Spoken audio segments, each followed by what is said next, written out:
have you here. Some of you are in the room with us and some of you are virtual. So hopefully I'm looking in the right direction and you can see us and hear us clearly. We're really excited for you to be with us today and for having made the time to really prioritize equity and inclusion in your day. I know it's a lot to ask to be here physically on a work day. So yeah, honestly, more power to everyone in this room. And hopefully we can take that forward into the actions outside of this day as well. I'm going to keep my bits brief. I'm really here to just make sure that we're on time. So I'll be bad cop through the day. And it really is my pleasure to hand over to Sudha, the chair of our Equity Inclusion Advisory Council, to kick us off for the day.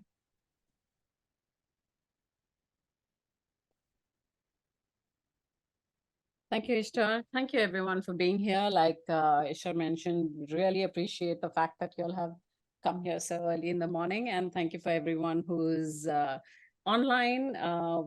Apologies. Please accept our apologies for the delay due to, I can't say what circumstances. So I'll get started very quickly. First of all, I'd like to thank our partners, the PRCA, the entire team, WE Communications, and Reeb. Unfortunately, Barbara is stuck somewhere on some station. So she'll be delayed and we'll hear her speak at a later juncture. I'd just like to share a quick, it's not that quick, not 2 minutes, but a quick review of what we've been doing so far since I took over as chair of the PRCA EIAC. And I know that the EIAC, or the Equity and Inclusion Advisory Council, is a tongue twister. So we are trying to get people used to saying it better. And there are some changes which I will talk about, and I'll quickly go through what I wanted to address. So we've been around, the PRCA Diversity Network has been around for some time, over 10 years, I think. But it was only in 2020 that there was a wider recognition and acceptance of the reality that within our society and our businesses, there existed systemic inequality of access and opportunities. And I do not want to go into the tragic circumstances and what was a springboard for the industry and for businesses across the world to recognize the reality. This reality is that the color of your skin, your name, where you come from, the school you went to, your accent were going to define your life outcomes, your jobs, your promotions, or lack of the prestige projects. We changed our name from the Diversity Network in 2021 to the Equity and Inclusion Advisory Council to better reflect our purpose, because diversity is a given. I mean, we are all diverse everywhere. There is some diversity. As per the recent PRCA governance review, a lot of you may be aware about that there's been a governance review for the last 1 year. We're going to tweak our name slightly to become the Equity and Inclusion Advisory Board. And the good news that I'd like to share here today is that we finally have a seat at the table. Our representative will sit on the steering committee of the General Council, the PRCA's main policy-making body. Since the very start, our guiding principles have been collaboration, partnerships, and supporting agencies, organizations, and individuals who are already doing exemplary work in the EIAC priority areas. In practice, this means that we do not duplicate effort. And if someone is doing something well, we'll support them, spotlight them, and our work is there only to sort of cover the gaps and some of the areas that require further support and development. And we approach all our work through an intersectional lens, and that is why the collaboration and the partnership that we have with the Race and Ethnicity Equity Board is so important to us, because we look at everything through an intersectional lens. What we have not been able to do so far, and which we aspire to do, is to embed regional representation and perspectives into our work. But this year we're looking to change that, and hopefully we'll be able to speak about it a bit more. We will continue to focus on women in leadership, on social mobility, disability, and neurodiversity. In year one, we launched an industry-first Disability at the Table podcast hosted by the amazing Mark Webb. Our Women in Leadership workstream launched a series of webinars titled Leadership Lessons with Women in Industry, and we launched our first Change for Good conference in 2021. This was so that we could have our own platform to have enough of sufficient time to be able to engage on issues that were so critical for our industries. I think, the 5 minutes or 10 minutes that we used to get at the PRCA National Conference were highly inadequate, to say the least. The first year we were online. Last year we had our first in-person conference hosted by FTI Consulting. And this year we've been fortunate enough to be able to host the conference at this fantastic venue because of Daniel. Thank you very much. And the PRCA. Next year we should be up north somewhere, I'm hoping. And our neurodiversity workstream headed by Alex from Houston and Andy from Instinctive will be launching a series of talks and workshops in the last quarter of this year. So keep a lookout for those. Our journey so far has been very one-sided. We identified our priority areas based on the PRCA census, anecdotal stories that we heard from the industry. We'd now like to engage with the industry to hear from leaders, from individuals on what they think should be our priorities. And this will help us to define a roadmap for the next couple of years. As you all know, the theme of this year's conference is keeping the equity and inclusion agenda on the table, advancing industry accountability and transparency. Research and anecdotal evidence indicates that progress has by and large stalled, that organizations have focused on tick box initiatives and quick wins to be seen on the right side of history and public opinion. There has been a distinct effort on increasing representation through diverse hires on numbers, but this misses out on the equity and inclusion piece by a long mile. We know that numbers on their own are not going to help us remove the inequalities. It is not the magic fix. Are these people able to progress within the organization? How long do they stay in an organization? What are the projects that they get? What is the pay parity that is there in the organization? Are we thinking about belonging, psychological safety, and culture? Have we made real progress, or has it all been performative? Unfortunately, we do not have data from 2023. But according to the ECO's World PR report from November last year, only 30% of PR professionals believe that people working within their industry reflect the ethnic demographics of the communities that they serve. And only 13%, remember, only 13% believe that the industry is highly representative. I'm not sure how many of you have seen that report, but it is definitely a wake-up call for the leaders and the industry. I think there are a lot of people who feel that we have progressed and we have overcommitted on the DEIB agenda. So this census does not reflect that at all. But it's not all doom and gloom. There are many agencies and leaders who are doing some incredible work. But remember, these are pockets of excellence, and it is not, we don't see it as action across the industry. It is not a standardized approach. I would like to take the opportunity to urge our industry leaders to not lose the momentum we have achieved so far and to continue to build on that. But for change to be substantive and sustainable, we need organizations to embed measurement into the design of their initiatives.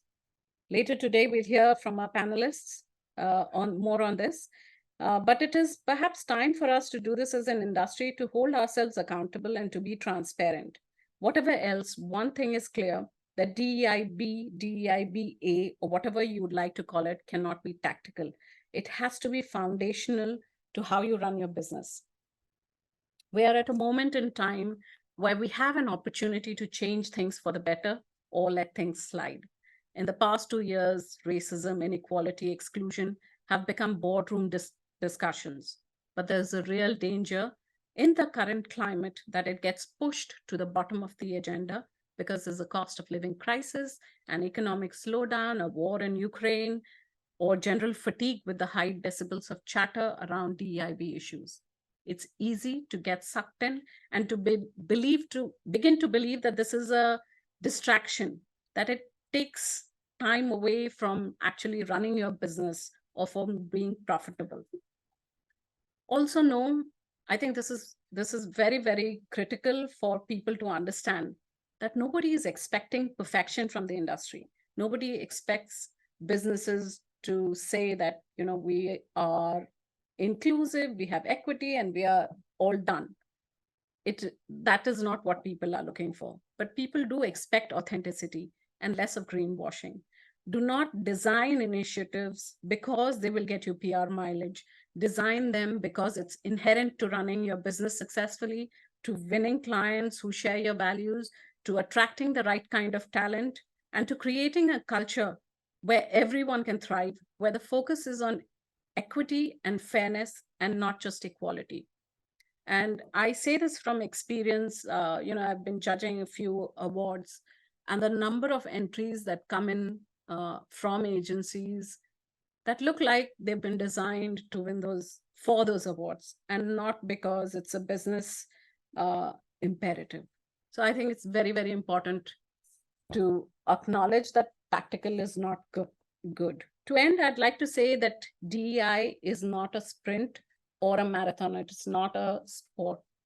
It's a human rights issue in this age of action and decade of reporting. Thank you very much. And I'd like to close with this thought. I don't know how many of you hear BBC Radio 4. I'm an old person, so I listen to it. And whenever I'm in the car, and the other day I was traveling at that time, 9 a.m., where I think BBC Radio 4 has our time. And there was this conversation there was a theologist, I'd like to say, who was speaking about the perception box. So I won't like to go into details about what the perception box is, but I'd like you to go back and have a look at what it talks about and what it means for all of us as individuals. So thank you very much for being here today, and thank you for listening.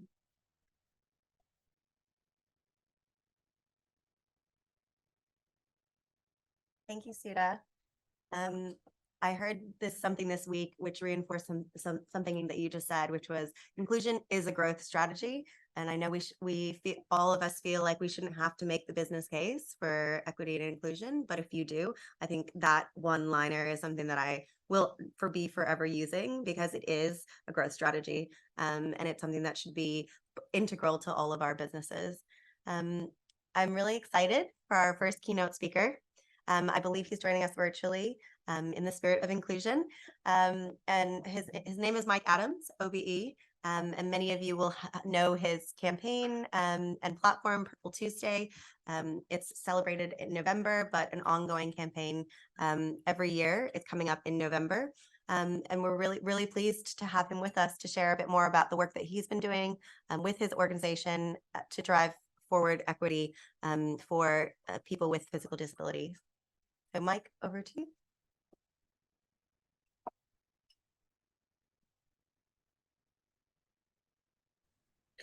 Thank you very much indeed.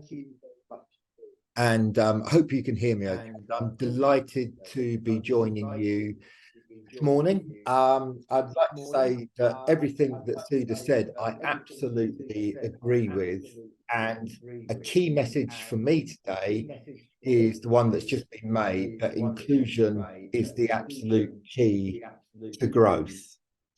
And in terms of this conference, we talk about keeping D&I on the table as a key theme. My key message, I think, is very much that we need a bigger table and we need more chairs, because the people who have to get around this table and look what's on the table have to be more than disability specialists, D&I specialists. It is about everybody's business if you are going to grow. And I think I was fortunate enough to be at an event with C-suites on Monday night from the gambling, hospitality and leisure industries. And they were absolutely saying that the business agenda, whether you like it or not, is being driven by the next generation of talent who think, who behave, and who expect it to be a different place from which the organization operates. And so there does need to be a roadmap. PR is fundamental to this, and we need to work out how we bridge the disconnect around what is coming down the road, D&I, and what is starting to happen with some organizations that are starting to stall. And I would be so bold to say to you that this is the decade of diversity, equity, inclusion, and disability.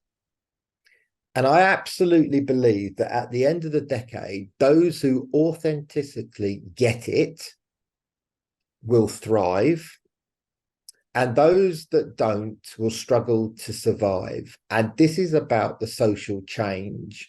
And I compare it to 30 years ago with the environmental campaign and all the work that Anita Roddick and others did.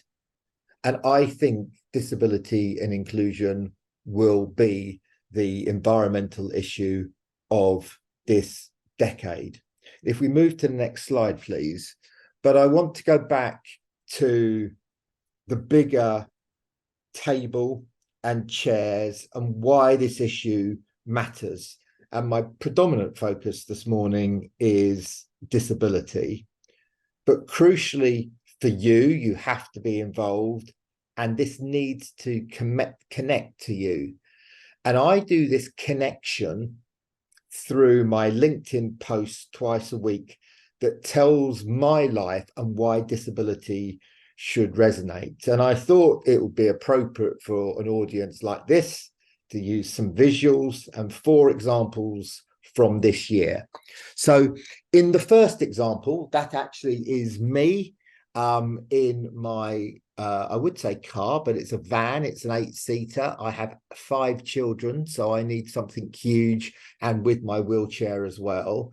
And this drive-through is literally 2 minutes from my house. And I raged against the machine when it was built and thought that drive-throughs were just for lazy people and I would never go through them in my life. I drive up, open the window, they go, "Good morning, Mike. We know yours is Americano with milk and a skinny latte. Go round to the car park, we'll bring the card machine and we'll bring the drinks and we'll put them in the console for you." By the way, fantastic customer service. But why is this really important? I have no arms and I can do many things in my house. But the one thing I cannot do is boil a kettle and make a hot drink. And actually, for my wife, that is incredibly important. Just think, if no one ever made you a hot drink, my world record from the bedroom to the drive-through and back is 3.5 minutes. That's how quick it is. And actually, by the time she comes downstairs once a week, there is a hot drink for her. So actually, it delivers independence and so much more than just a cup of coffee. The second picture, I've said to you, I'm not conventional. So I have 5 children and then I get married earlier this year. And I just said to the photographer, I really want some pictures that capture the moment and, in the nicest sense and inverted commas, look normal. He had never worked with disability before, but the point I make here, that he is a professional and he used his professionalism to create what I think is an absolute brilliant photograph and memory for us. So you do not need to be a specialist in the field to absolutely fully engage in the issues. The third picture down the bottom is my pet rabbit, Boo. We came down the stairs about a year ago, went into the shed. He was lying on his side. We didn't know whether he was going to survive or not. We went to the vets. They said he's got a 50% chance. Take these. He did. He had a disability to his legs. We adapted his shed outside, made the reasonable adjustments, and him and Mocky, his mate, have an absolutely brilliant life. And I tell you this story because 83% of disabled people will acquire their disability in their lifetime. So if you're not careful, your customers and your talent pool will acquire a disability. What are you going to do about it? And this is why this whole issue is not static, but it's dynamic as well. And the final picture is a picture of my 3 youngest. And just to confirm, the 2 girls are 4-year-old twins, and my son is 18 months, but he's a big boy, and some people think I have triplets. And the reason I show this picture is because this is family. And if you were to zoom back this picture and have noise, we still live in a world where there are a lot of comments, a lot of negative comments, a lot of noise. And I want to live in a society, and I want my kids, the next generation, to live in a society where they can walk through a park with their dad and, in the nicest sense, be ignored. And this is a responsibility for us all as individuals, as parents, as team leaders, and organizations as well. If we move to the next slide, and I just very briefly want to talk about the disability equation, the numbers.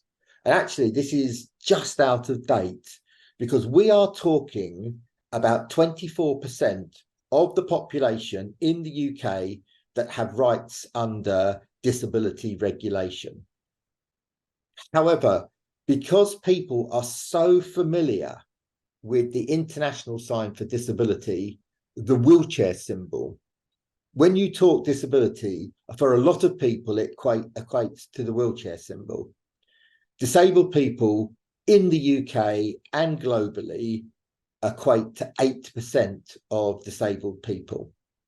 So it miscues actually the population that we're talking about, which is sensory impairments, increasingly, by the way, people on the neurodivergent spectrum, mental health, and then hidden disabilities like dyslexia, long-term health conditions.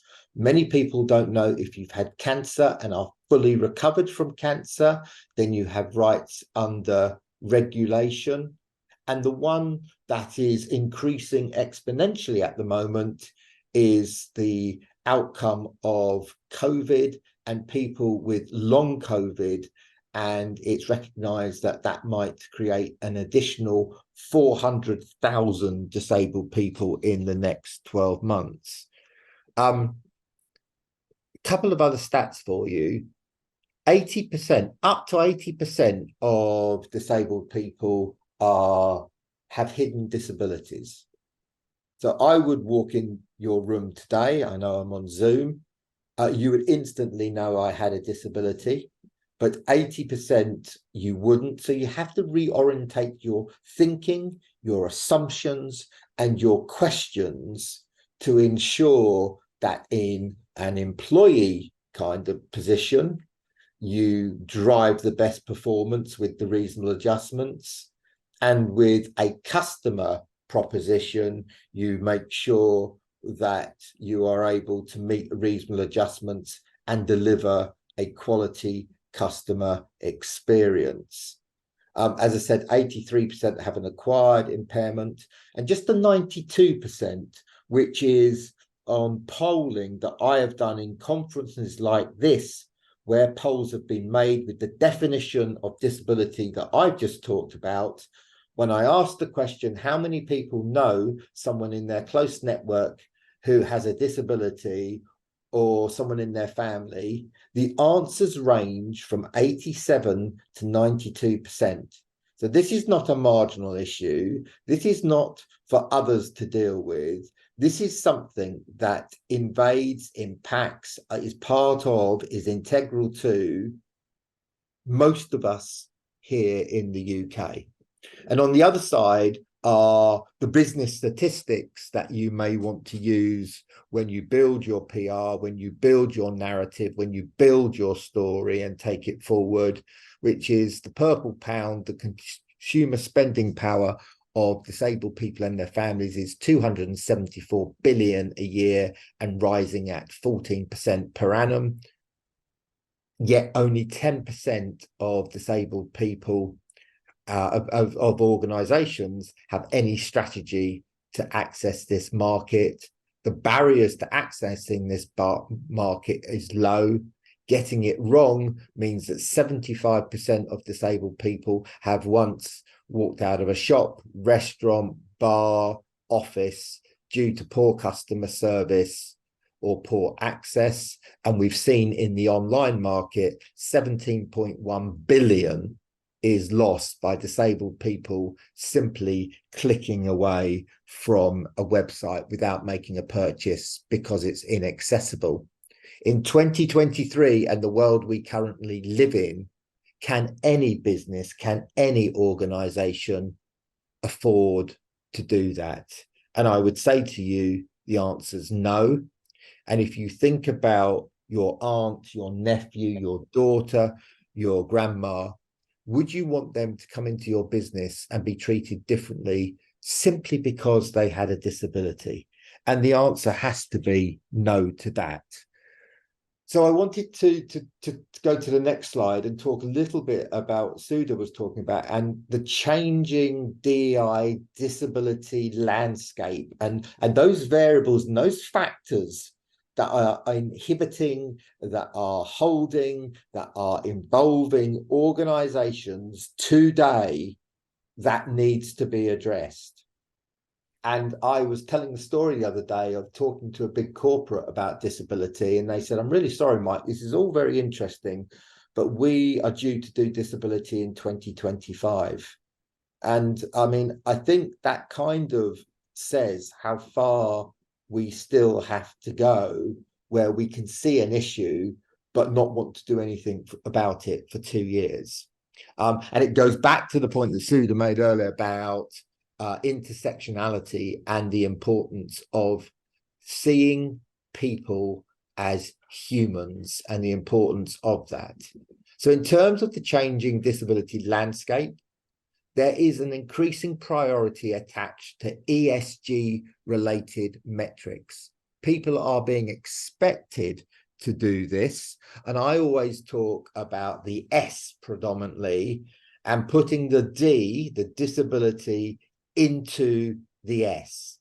And I was recently in Dubai at a range of disability people of determination conferences, and it was all very interesting. And I was with a group of organizations that are involved in tax, and the minute I said this is about ESG, they were really interested because they had no metric and they had no activity. So globally, ESG, social impact, is becoming increasingly part of the agenda for businesses.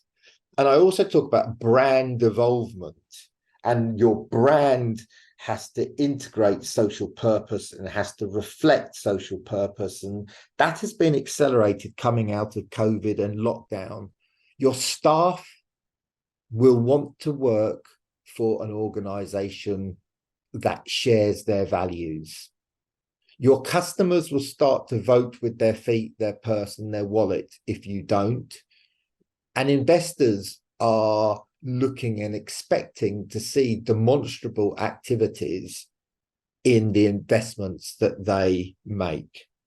And someone this morning mentioned psychological safety, and that is extremely important. And let me give you an insight into the thinking of young disabled people who are increasingly becoming open about their disabilities, their impairments, to businesses, to anyone, and the solutions, which is like gold dust for people like yourselves. But the trade for them is, I'm giving you this information, but I am now expecting accessibility to be in place. I'm no longer prepared to live off scraps, which quite frankly is what I did at their age. You know, if there was a lift in the building or a step or something else, then I should be grateful. Today's generation absolutely expect, and what they are giving you back as part of that kind of psychological safety contract is the solutions. You have to do something about it. And I think there is a growing confidence in organizations executing disability, both as a commercial and social benefit profile. And what I always say to organizations is disability is a commercial opportunity. We talk about the purple pound, but to get to that commercial opportunity, you have to drive a quality experience, whether it's from your employees or for your customers. So it is an absolute win-win. And again, for this audience, I would say to you, one of the biggest issues that is coming up is about representation. And for people like me, do I see me in the brand, which is you, for which I want to be loyal to? Can I access your website? Is there imagery? Is there people that you employ that are disabled? Are you able to be spontaneous? Because that is the thing out of last year. Disabled people want to be spontaneous. They want to go somewhere and have full access. They don't want to ring ahead and book something for 3 weeks in advance. And I think Sudha said somewhere about 13%. And if that is right, which I suspect it is, this is a huge issue for you to grapple with and to do it authentically. And what I will say, because I should say, because it's my role and duty to say, is Purple Tuesday can become the platform for your journey. If we move to the next slide. So Purple Tuesday is absolutely about how you improve the disabled customer experience by committing to a minimum of one activity that you can then deliver 365 days a year. And what I will say to you is that activity that I will cover in a minute, those activities work across and synergize with your employees, your disabled employees as well. Purple Tuesday started off in retail 6 years ago. We are now a global initiative.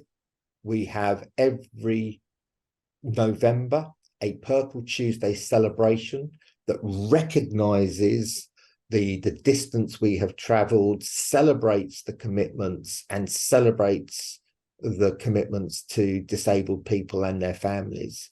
This year it's taking place on November the 7th. We will be in London, we will be in Edinburgh, we will be in Dubai, we will be in Malaysia, we will be in Karachi, we will be in Hong Kong, we will be in Berlin, and we will be in New York. Disability is a global issue, and the issues are the same. And just to say to you, you can participate in Purple Tuesday. It is free. There are packages if you want further brand alignment. It is free. It takes 5 minutes to register, and see this very, very much as about staff engagement internally and customer engagement and with other stakeholders externally. And if no one's seen it and liked the music of Prince, last year we were not only in the house of Prince, but we were in his recording studio, where he spent the last 73% of his last 3 years of life was spent in that studio making music. And we were there with a young deaf disabled choir who belted out the iconic Purple Rain in American Sign Language. And if you haven't seen it, many people say it was their goosebump moment of 2022. And if you move to the next slide, when we talk about commitments, let me just talk to you about the two most popular ones. The 6-second rule, getting your staff to do the 6-second rule. And that is when you're talking to people on the neurodivergent spectrum, you ask your question and then you count to 6 in your head. That allows the person to process the question you've just asked and then the space to provide you with an enriched answer. Us as human beings, we don't like silence, and we tend to jump in after about a second and a half, answer on the person's behalf, and almost certainly get it wrong. And I will tell you, this one act, you can walk out of that room today, and that one act will transform the experience of people on the spectrum. And I was at a conference in Exeter in March, and I talked about this. And then as it happened, it was with Chambers of Commerce. And then as it happened, at lunchtime, there was a panel, and there was someone who had self-disclosed ADHD. And someone from the audience asked a question to her, and then the whole audience just stayed quiet for 6 seconds. It was absolutely brilliant. She answered probably the best panelist answer I've ever heard in my life. And she stood up and she said, I am so grateful. This has never, ever happened for me ever. And please, what you heard from Mike this morning, everyone walk away and adopt the 6-second rule. The other one is getting your frontline staff to learn hello and goodbye in British Sign Language. I will tell you, they will learn it in 10 minutes and they will go on and learn more phrases. What a welcome to the deaf community and how important that is. Neither cost a penny, both engage your staff, and both have a huge impact to your customers. There are other things like getting your website accessible in order that people don't click away from your website. So many things that can be done overnight. I would tell you the two most ones that for some reason on landing pages, people put the first sentence in acronyms. If you're blind and you've got a screen reader, it's all in caps. It will be, well, WELCOME space TO. Those blind people would have left your website, couldn't care less who you were, because they know what that means in terms of navigating the website. And think about the 3 million disabled people who are colorblind, for whom color navigation is becoming more prominent, which is absolutely fine, but just have words alongside it as well. One way to keep 3 million people engaged. And if you go to the last slide, I just want to leave you with a final comment that says, it's great to come to conferences like this. It's great to get involved. It's great to hear good things, interesting things, but walk away and do something about it as an individual, as a team, as an organization. Tell your staff about the 6-second rule, no cost. Think about where you are as an organization, where you are positioned, and make sure that you get a bigger table, you place more chairs around those tables, and you get more people involved in these discussions. Because as I said to you, diversity, inclusion, and disability is the key to growth and business success and performance. So just think about that and do something about it. Thank you very much.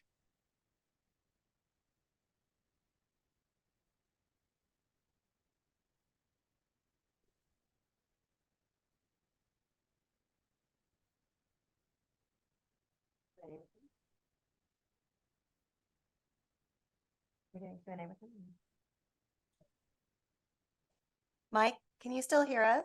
I can still hear you. Yes, I can.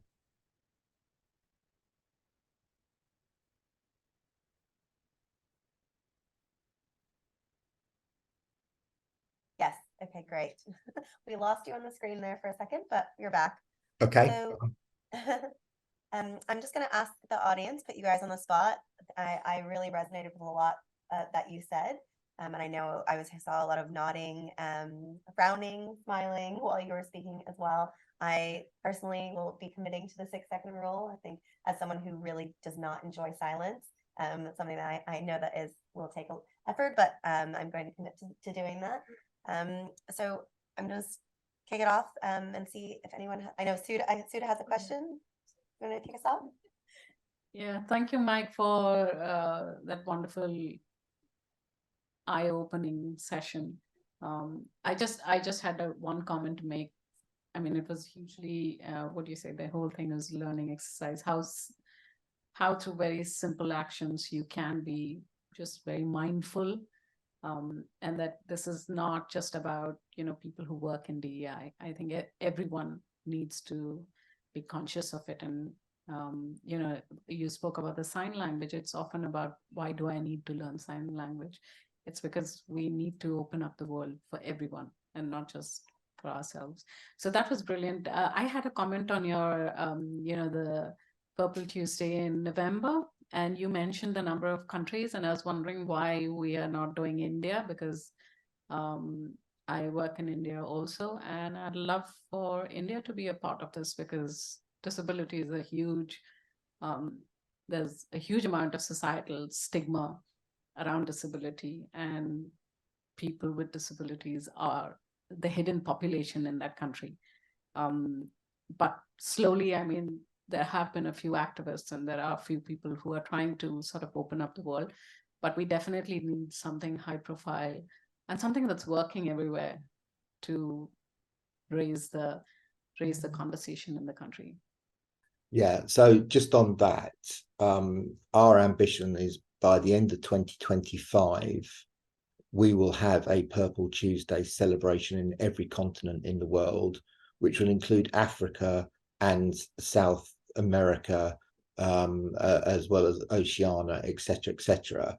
But back to your point, we are seriously thinking about India next year. We need to work with people on the ground who get it in order to grow. I know, for example, there's a big Purple Fest disability event in India. I think there's a real understanding that a focus on disability, which is about commercial as well as social impact, is potentially a really good way of driving social change in an organization as well. So outside of here, Suda, I'm more than happy to have a conversation with you about your thoughts and how we can make India a reality next year, and any other kind of countries who, quite frankly, whether you are a disabled person in employment or a disabled customer, wherever you are in the world, broadly, the issues are exactly the same. So what we want to do is just accelerate the improvements in customer experience, the quality of the customer experience. And Purple Tuesday is about spreading those commitments so people don't have to reinvent the wheel, but can adapt and adopt. And accessibility just becomes normal practice. And if you do that, then you bring 17% of the global population inside the tent rather than sitting outside the tent. Thank you, Mike. In the interest of time, we're going to have to close there, but I would encourage everyone to reach out to you on LinkedIn and to continue the conversation. One of our favorite things, I'm just going to pause there so we can give you a proper round of applause. Thank you so much for your time. Thank you. One of the things that Suda mentioned, which is our favorite thing to do. I know when you talk about equity and inclusion, is about spotlighting different voices around the industry of people who are getting it right. So I know Mike has really highlighted some of the challenges for us, but in our next session, we're going to be passing the mic to 4 fantastic industry leaders who are doing great work. So thank you so much. And I'm going to invite our first speaker up. It is Victoria Ayodeji, who is one of our career ready ambassadors. She's doing fantastic work. I'm really pleased to have her with us. So with that, over to you.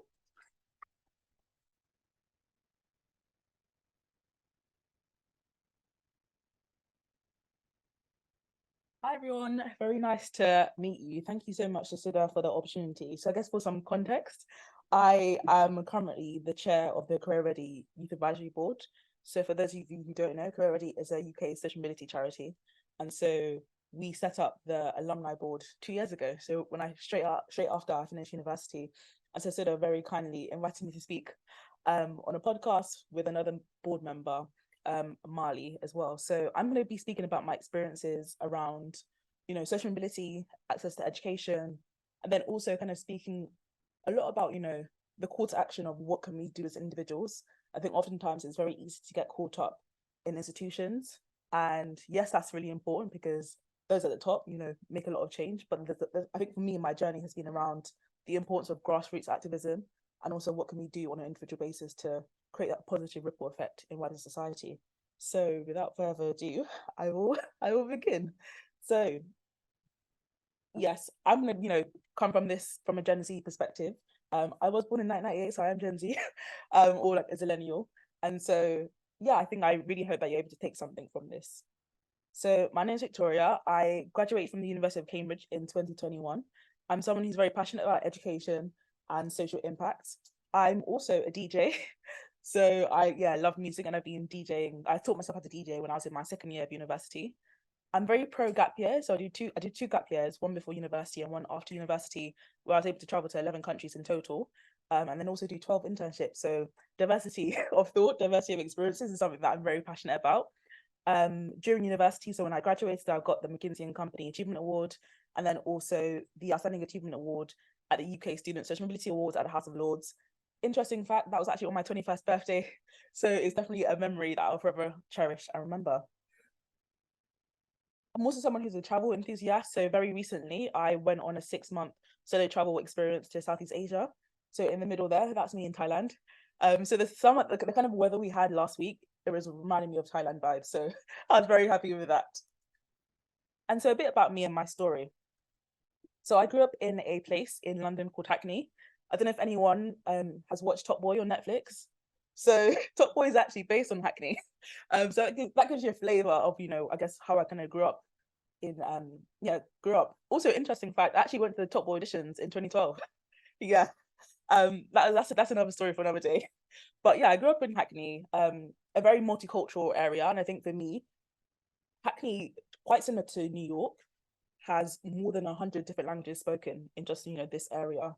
So from a young age, I always really appreciated the importance of diversity. I had friends who were from Nepal, India, Bangladesh, friends who were from Turkey, friends who are Nigerian like me, friends who are Jamaican. So from a very young age, I really appreciated the importance of diversity.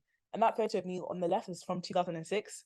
So I went to Disneyland, Paris, and actually recreated that photo twice. So I went there again in 2022 to take a photo in the same place. So the aim is to kind of continue doing that, take a photo of my husband and then my kids, me when I'm old, and like continue the tradition. And so for me, I kind of, cherish my experience at school. So I went to the Petrie Academy, and that was set up by the Jack Petrie Foundation. So it was set up by a man called Sir Jack Petrie in 1999. And he, has this massive rags to riches story. So that's him in that photo over there. And that's me behind him when I was 12 years old. And through the charity, through my school, I was able to get involved with public speaking. So when I was 16, about 2 weeks before my GCSE exam started, I got the opportunity to speak in front of 1,500 people at the 15th birthday celebration of the charity, and that was at the Theatre Royal. And that's a photo in the middle over there. I also very interestingly did something called the Jack Petrie Speak Up Challenge, which is the largest public speaking competition for young people in the world. So at age 15, me on the right, I spoke about Barbie. So very timely for the Barbie movie. I spoke about Barbie and why she could be seen as being a, good role model. I was a bit of a comedian back then, so it was kind of, tongue in cheek. So the speech is also still on YouTube for anyone interested. But I kind of mentioned things like, she is sold separately from Ken, so she's an independent woman, and her house and her car are in her name. So I kind of mentioned things of that nature. And then also through the Jack Petrie Foundation, I've also been able to speak at City Hall, and I got my very first job through the charity as well. So a lot of my speech will be about the importance of charities and the importance of mentors as well. So that's me on GCSE Results Day back in 2015. And I think for me, a lot of my journey has been tied to what I was getting up to 2016, so from sixth form onwards. So during my time in sixth form, I was able to find a lot of opportunities through Google actually. So I was able to do a bunch of summer schools, insight programs, all these different universities. For example, the Sutton Trust, which is another great social mobility charity. I did the Sutton Trust Summer School at Queen's College, Cambridge in 2016. And then 5 years later, I graduated from Queen's College, Cambridge. So the summer school made a massive difference in regards to allowing me to think more about applying to Cambridge, especially because I was the first person from my secondary school to ever go to Cambridge as well. So having someone, meeting students who are from working class backgrounds definitely helped to demystify my ambitions. And so these are the 5 universities that I ended up, deciding to apply to. And then that's me on the very first day of lectures, the calm before the storm. Yeah, and I think during university, I was able to kind of get involved with community work, so whether that's through the JCL, which is the student community, so that's almost like student council at Queen's College, and then also that's me on my 21st birthday when I won the award on the top left-hand corner. And I think for me, the biggest thing I'll probably take away from this experience is the importance of community. Oftentimes, if you are a student who's from a less advantaged background, having that support makes a massive difference in regards to how you can achieve things. But then also it really allows me, my own experience, it's allowed me to not only broaden my economic capital, but also my social and cultural capital. And I always say, I do a lot of presentations in state schools, and I always say to the students, you don't know what you don't know.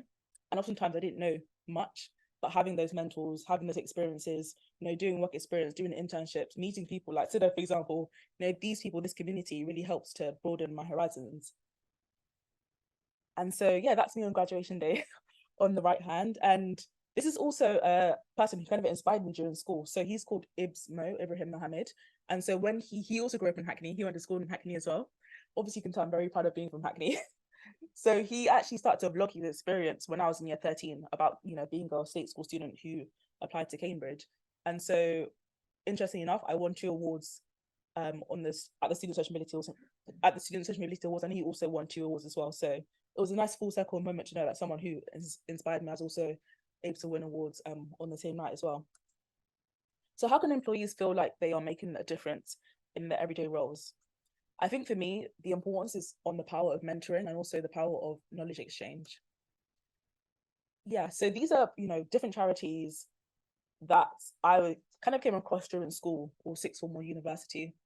And I think for me, the mentoring, the knowledge that these social mobility charities have given to me has been honestly invaluable. And also I'm very proud that I've been able to give back to these charities. So like I mentioned earlier, I'm on the Alumni Advisory Board for Koray Camgoz, and I just finished two years on the Alumni Advisory Board for the Sutton Trust as well. And I've done a bunch of, talks for students who are currently on the programs for Upreach, SEO London, Target Oxbridge, the Social Mobility Foundation, etc. But I'll tell you a very, very quick story about mentoring and the importance of kind of giving back. So when I was in year 12, I was doing economics, A-level, very, very difficult. And there was a bit of a situation in school where we had, there was a high staff turnover. So by the time I got to year 13, I had my exams in about 8 months. And we actually went through 3 different economics teachers in that time period. So very turbulent, if you can kind of imagine me applying to university, also doing my university interviews, it was a very, very stressful period. And during that whole period, I actually didn't have an economics teacher for about a month straight. So me and my class members would go into our economics class with no teacher and teach ourselves on YouTube. Yeah, I guess the plights of going to a state school. But during that time, a mentor who I met through Koray, a phenomenal woman called Phoebe, she actually helped me, through the kindness of her own heart. So at the time she was working at Clifford Chance, so her office was in Canary Wharf. So I'd, go after school, I'd go and see her in Canary Wharf. And I mentioned the situation around A-level economics. And yeah, I just told her about it. I didn't think much about the conversation, I've only known her for about 6 months, what can she do about it? And like I mentioned, because she's a lawyer, as lawyers do, she went to a dinner party. And at the dinner party, her friend's boyfriend's dad agreed to tutor me for free. So during year 13, I got free tuition from a stranger who I never ever met in my life. And so every single Saturday during year 13, I'd wake up at 6 a.m. I get the train down to South London from East London and get free tuition from a phenomenal economics teacher. And so for me, that then helped me with getting the grades for university. I ended up getting an A star, and my mark was like one of the best in Hackney.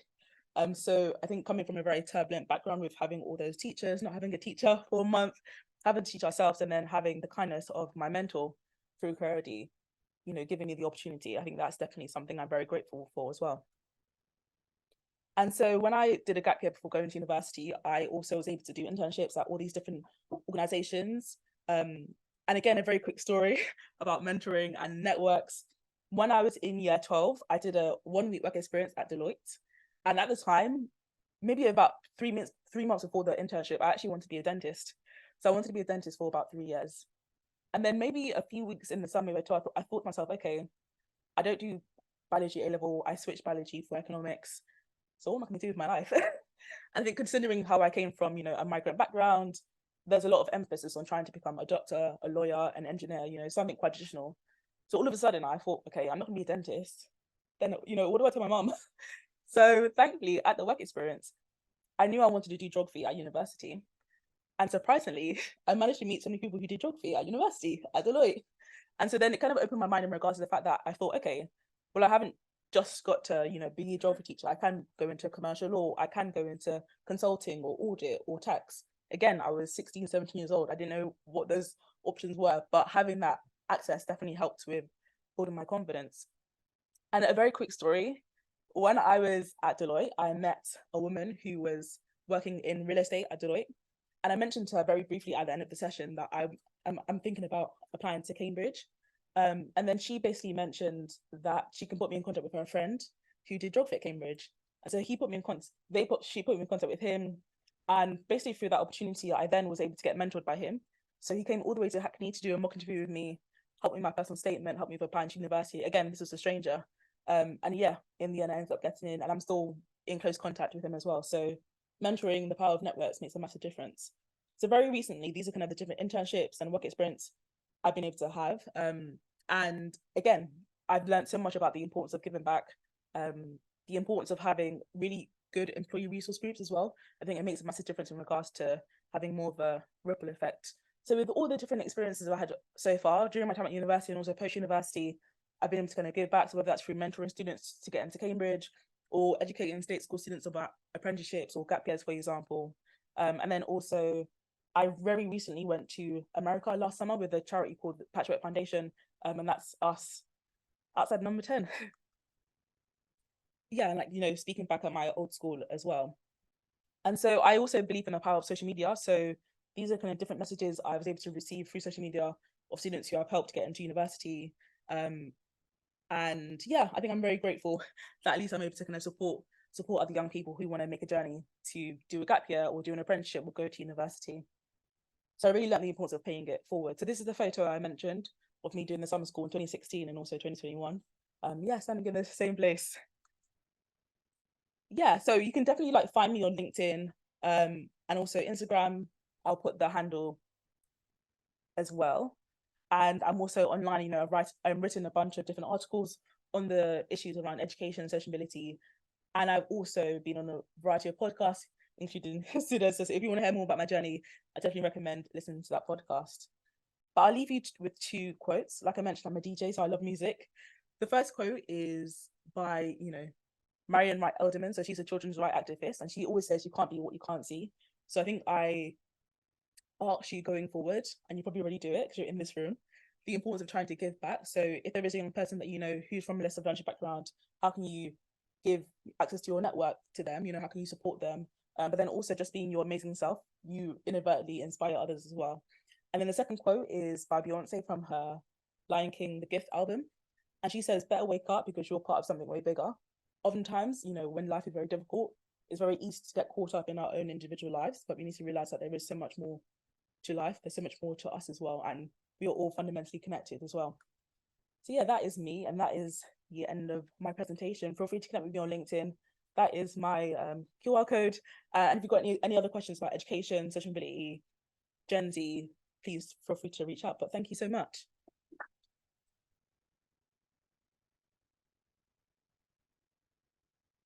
Thank you so much, Victoria. I'm going to keep us moving quickly for time, but I would like to invite our next speaker up to the stage. It is Tristan Lavender, the founder and chair of the Phillips Neurodiversity Network. So Tristan, please join us. Tristan, or is he online? Yes, great. Can you hear us? Yes, can you hear me as well? Yes, we can. Fantastic. Thank you and welcome. Okay. Wonderful. So thank you so much for the kind introduction, and thank you all for having me here today. I apologize for not being with you in person. I live in the Netherlands and it was hard for me to come over today, so that's why I'm joining you virtually in this session. I'm going to shine a spotlight on an aspect of diversity, equity, and inclusion that many organizations have long overlooked, which is neurodiversity. And Mike already briefly alluded to neurodiversity in his wonderful keynote. But for those of you who are new to the term, I will first briefly introduce the topic through a personal lens. And I will then offer you my perspective on why neurodiversity is such an important topic to consider for us working in the PR and communications industry. And finally, I will share with you how a neurodiversity employee resource group can really make a big difference based on my experience setting up and leading one at Philips, which I do next to my day-to-day work as a senior content strategist in our global communications team. So why is this topic so close to my heart? Well, I have a brain that works in a way that is quite different from how most other brains work. That's because I'm autistic. And that is something that I discovered 17 years ago when I just graduated from college and I was struggling with severe depression and anxiety. And to be honest, my diagnosis didn't really come as a relief at the time, because the more I started reading about autism back then, the more I felt defined by my deficits as an autistic person. And I was also terrified that if I would open up to others about being autistic, I may damage my career prospects because I was just getting started. And actually, for the next 16 years of my life, I decided to keep my diagnosis to myself. I would never bring it up at work with anyone, until I finally came to a stage in my life where I learned to see my autism in a more positive light, recognizing that it also comes with its strengths, which actually served me quite well in my work as a communicator. For example, because I have a very strong attention to detail, which helps me when I'm writing or editing a piece. So last year, I decided to open up about this aspect of myself and write and speak about it more publicly. And now it is really my mission to help those who are still struggling in silence today, and also to show the value of neurodiversity to organizations and to PR and comms teams specifically. So what exactly is neurodiversity? We're all in the communications industry, so let's get clear on terminology first. As you can see, for those who are new to the term, neurodiversity is a broad concept that refers to the differences in how our brains process information and interact with the world around us. So it's a term that describes everyone in this audience today, because we all think and experience the world differently, whether we have a certain label or diagnosis or not. But then there are also people like me who are so-called neurodivergent, meaning we have brains that, statistically speaking, function in less common ways. We diverge from the norm. And that actually includes a wide range of neurological differences, not just autism, but also ADHD, dyslexia, and some of the other labels that you see listed here. And while we represent a minority, 1 in 7 people is actually estimated to be neurodivergent. So that is a substantial group that we're talking about. And with that in mind, you would expect organizations to acknowledge and embrace the value of neurodiversity. But as you can see from some of the statistics in this slide, the reality is actually much more dire. So in the UK, almost all employers have a diversity, equity, and inclusion policy these days, which is the good news. But the bad news is that only 1/5 of them include a focus on neurodiversity. So there is a clear policy gap. But there's also an employment gap, because many neurodivergent people struggle to find suitable employment. And So just think of the waste of human potential there, as Mike said before in his keynote. And as I highlighted in my personal story, there's also a still strong perceived stigma around neurodiversity. In fact, almost 2/3 of neurodivergent people fear discrimination from their own management, citing it as the biggest barrier to disclosing their neurodivergent and their support needs at work. So with that in mind, why should we care about this as PR and communications professionals? Well, I can see at least 3 compelling reasons that I've listed for you here.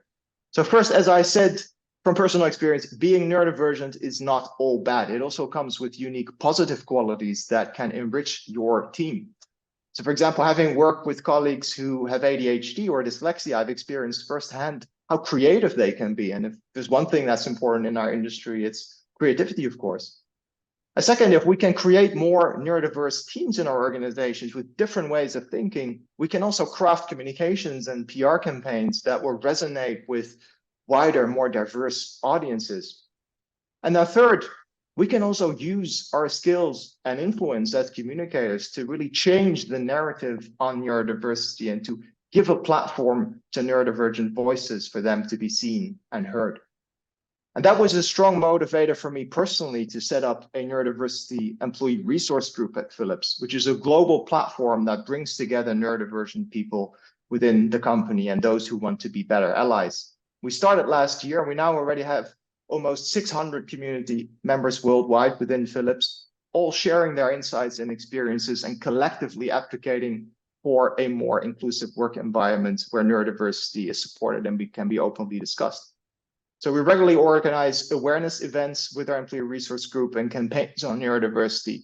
We also develop more targeted education for specific internal audiences, such as managers, to help them give the tools to better support our neurodivergent colleagues. And as you can see from the question in this image, this is really something that we're doing in co-creation with our community. We're asking them what a neuro-inclusive work environment would look like, and that is how we're then also engaging in conversations with other stakeholders. And from my experience, personal stories are a particularly powerful way of opening the conversation on this topic and show that it's actually okay to be different. And a wonderful example of that is my colleague, Ben, who actually got diagnosed with autism and ADHD at the age of 50. So I got to interview him for a story about his lived experience as a neurodivergent team leader, showing the strengths that make him such a valued manager. And we post stories like these on our intranet, but we also look for opportunities to promote these stories externally as well. So we turned Ben's story into a video for external use during Autism Acceptance Month, because that can really also help to build your brand as an inclusive employer. I could give a full keynote on what I've learned through running a neurodiversity ERG, but because I only have very limited time with you today, I wanted to close off by highlighting 3 learnings for you. First, and this is why I show you Ben's example specifically, I think it is especially neurodivergent people in leadership positions and senior positions who can really set the tone and help break the stigma, because it lowers the barriers for others in the organization, especially young professionals, to start engaging in conversations on this topic. And second, echoing something that was mentioned earlier about intersectionality, it is important that we also understand that neurodiversity intersects with other aspects of diversity. For example, many neurodivergent women only get diagnosed later in life because they don't fit the stereotypical image, the stereotypical male image of autism or ADHD. So that's why our ERG at Philips also partners with other employee resource group in our organization. So one of the most impactful events, for example, that we've had was one about neurodiversity in women specifically. And then last, I've also learned that parents of neurodivergent children can be your strongest advocates and allies. So we actively involve them in all of our efforts because they obviously want a better and more inclusive future for their children. And I realized that maybe some of you in this audience today also have kids who are autistic, dyslexic, or ADHD. And I know that can be hard sometimes because, yeah, you're worried about your children's future. But I hope you can take inspiration from the fact that the narrative on neurodiversity is now really changing. And I think that that really starts with us as communicators. So thanks so much for your attention. And if you'd like to learn more about neurodiversity, or if you have any questions for me, please do feel free to connect with me on LinkedIn, where I regularly post my reflections and personal experiences on the topic. So if you scan this QR code, I'd be more than happy to connect with you and answer any questions you may have. Thanks again. It's been a true privilege. Thank you. Thank you so much, Tristan. We really appreciate having you with us today. Our next speaker is Emma Franklin Wright, Director at Hill & Knowlton Strategies, and she's going to take us through some of the amazing work that they've been doing on inclusion as well. Hi everyone, as Isha said, my name's Emma Franklin Wright. My pronouns are she, her. I'm a director at H&K. Hang on, that way, okay. I'm a director at H&K. I have a number of hats I wear there, like all agency people. I work in the entertainment sector, specialising in gaming and esports. I'm also our agency representative for WPP Unite, which is our network-wide LGBTQ+ inclusion and belonging group. And I also recently set up our Cultural Advisory Board, which is a group of resourced individuals across the agency who can contribute lived experiences and cultural insights to clients' briefs in a way that is resourced, because in agencies all innovation begins and ends with resourcing, and most importantly consensual, and prioritises their emotional safety. What I want to talk to you about in the time I've got today is Beyond the Rainbow, which is a research report that WPP Unite created last year as an insight into LGBTQ+ marketing and its future. So in the time I've got, I will talk a bit about the report, how it came to be, how we came to create it, and then go into some of the data. And at the end, there is a lovely big QR code, which you can grab and download the full 65-page PDF report if you've got the time and the inclination to go through it. So, as I said, this report was pulled together by WPP Unite. Unite exists across all WPP agencies and various international markets. We launched in India at the end of last year, which is amazing. We love the Unite family in India. They were doing incredible work.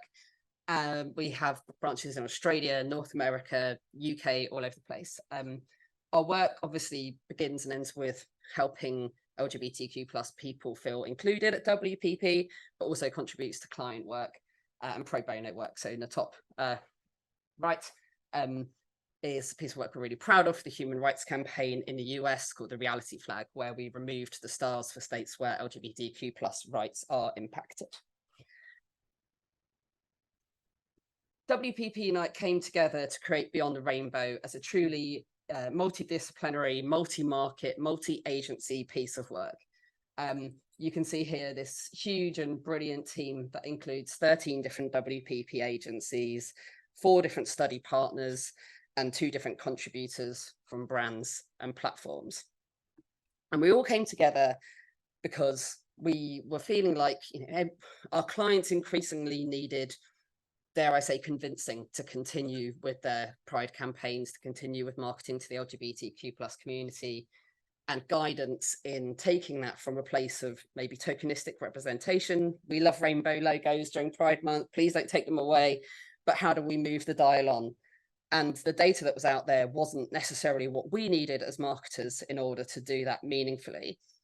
So our aim was to equip our clients and industry with actionable insights to make our work more LGBTQ+ inclusive. And what our community is very good at is if something doesn't exist that we need, then we make it ourselves. So that wonderful group of 13 different agencies came together to create Beyond the Rainbow. Our methodology included focus groups, a bespoke survey by Choreograph, WPP's market research agency. We also worked with external partners to ensure that both the questions we were asking and the sample that we were accessing was representative and wasn't just coming from us in agency land, recognising our positional privilege and how that would change how we approach the research, to try and make Beyond the Rainbow the most in-depth and useful study into LGBTQ+ people written by marketers for marketers. We spoke to 3,500 LGBTQ+ people and 4,000 non-LGBTQ+ people across Canada, UK and USA.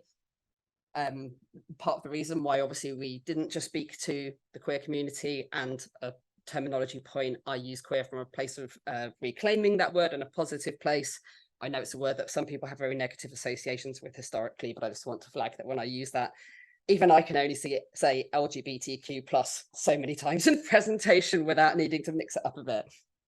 The reason we spoke to so many people from the non-LGBTQ+ community is because think increasingly, and we did this at the end of last year before what was a very difficult and challenging Pride Month this year.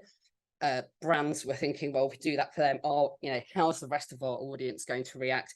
How does the non-LGBTQ plus community react to Pride campaigns? And we needed to show them that this is a universally supported way of marketing and supporting the community, and that the Go Woke, Go Broke Brigade are a minority. We split Beyond the Rainbow into 3 different sections: identity, media, and communications.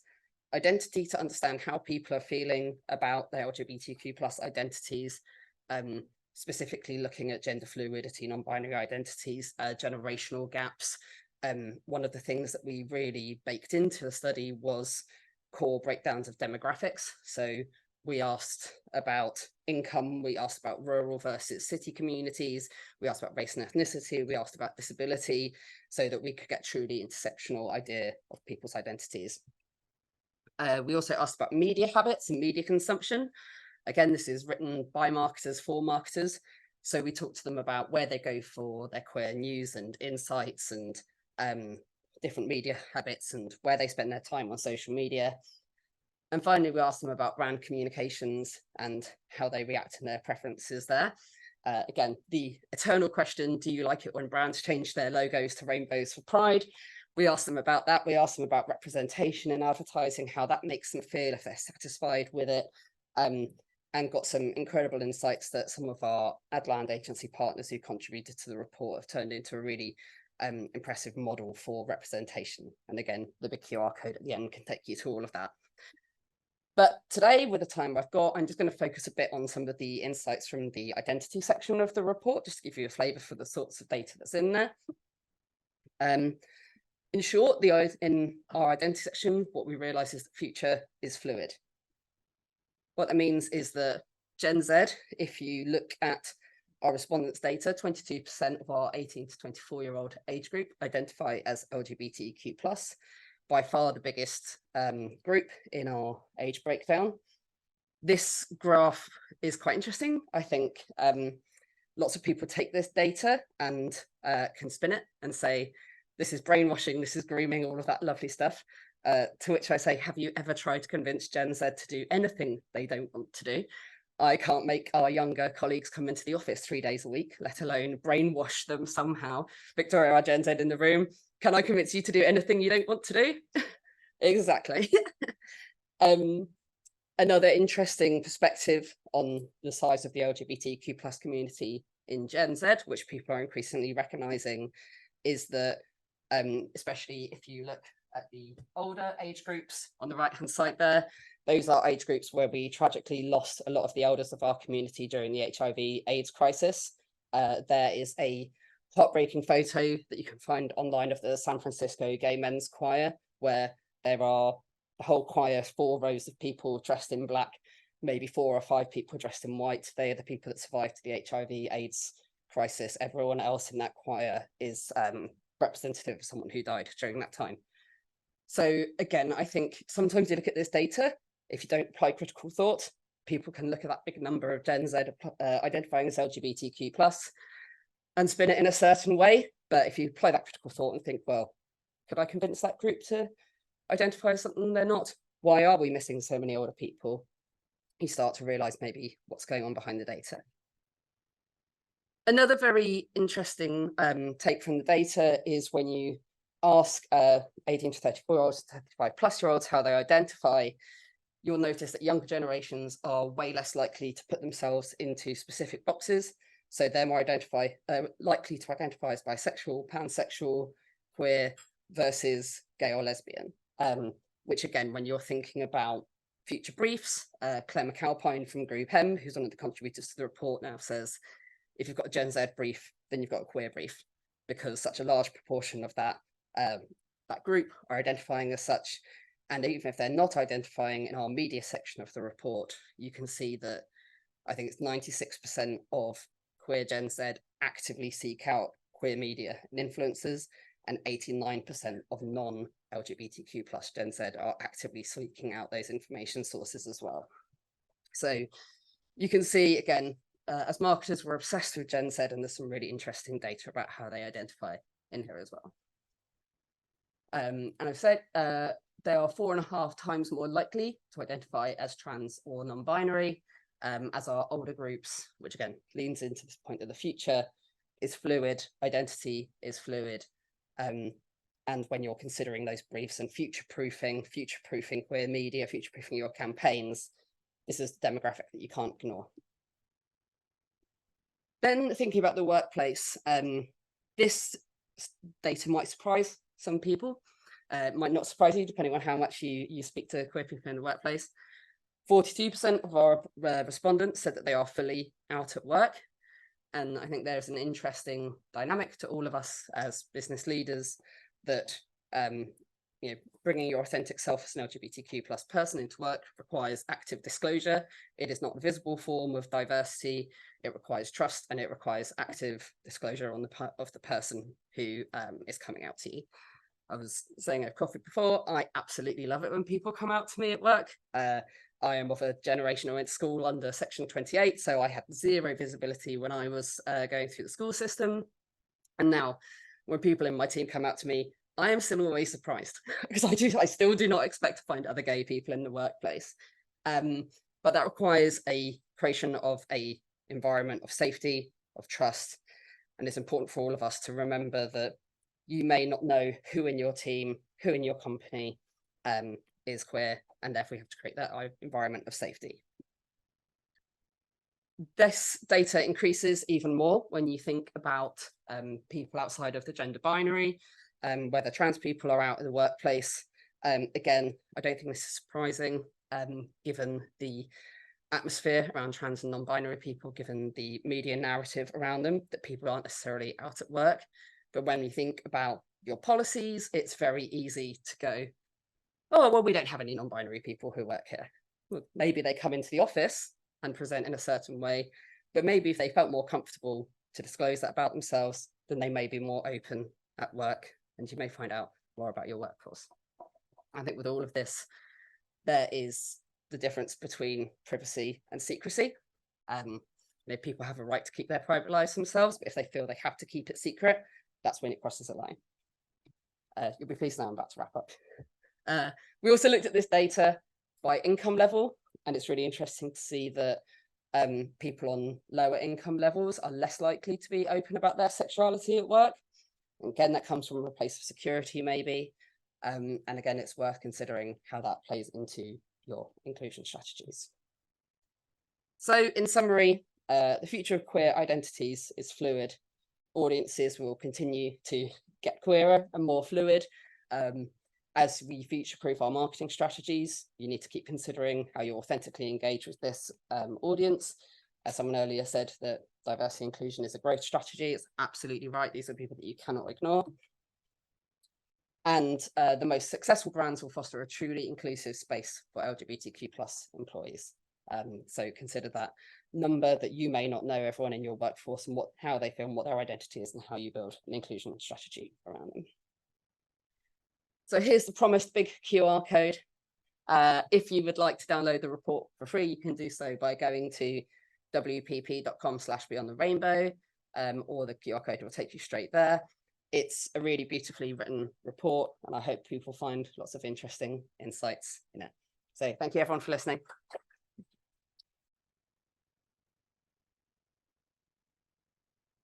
Thank you, Emma. I would encourage everyone to look at the report. I think there's some really amazing stuff in there, especially about how people should think about representation across their marketing activities.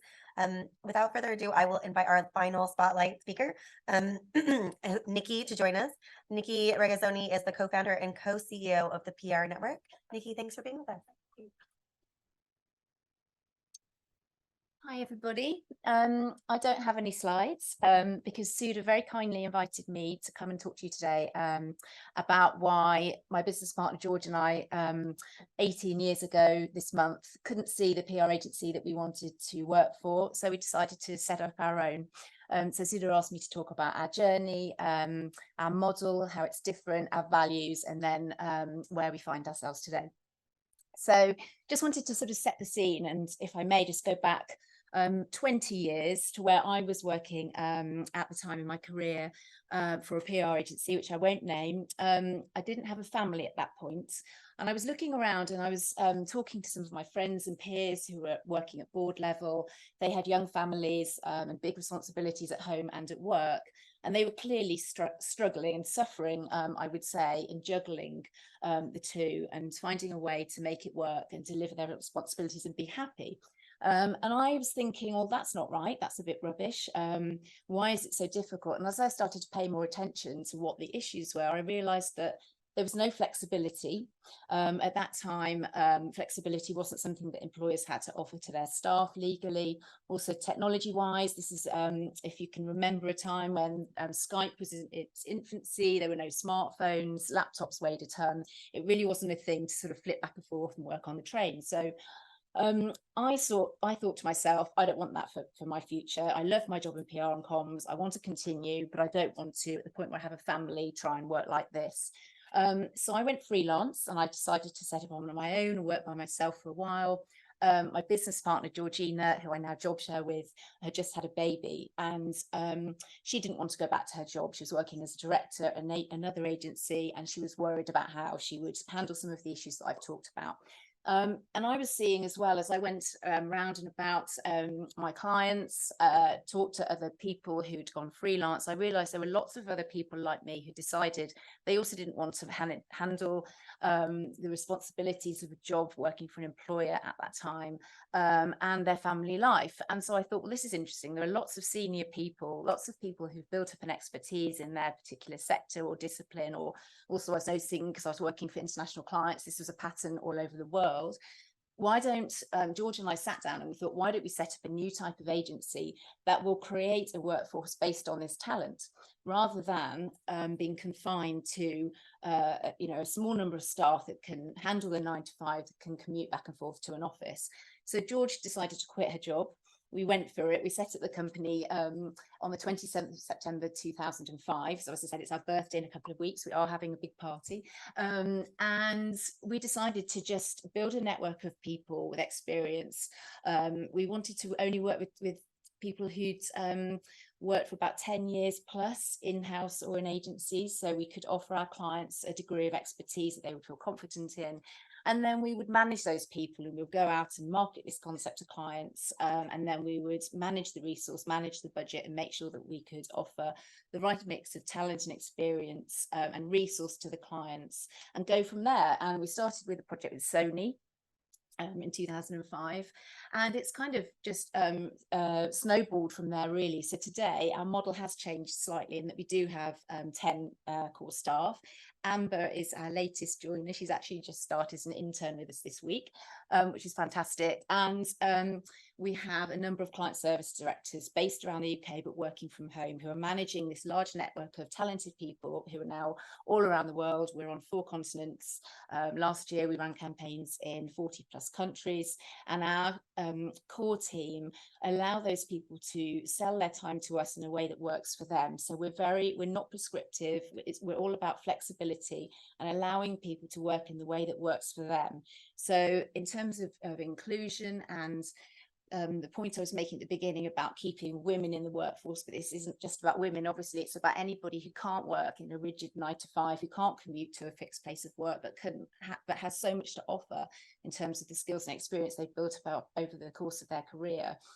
So now we have in our network, had a quick look this morning, 1,318 people in our database. And these are people who are vetted, many of whom I've interviewed personally. They're individuals. Some of them are working for small agencies that they've set up themselves in some of the countries that don't have mature freelance markets.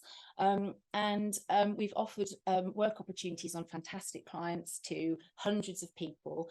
Certainly a lot of those are women, working mothers, people who've told us that without this type of a progressive way of working, they wouldn't have been able to continue in PR, and they probably would have left the industry altogether. And obviously that's a real shame. And I know we probably all know people who have had that experience as well. So we're really proud of having built up this new type of agency that today is working with clients.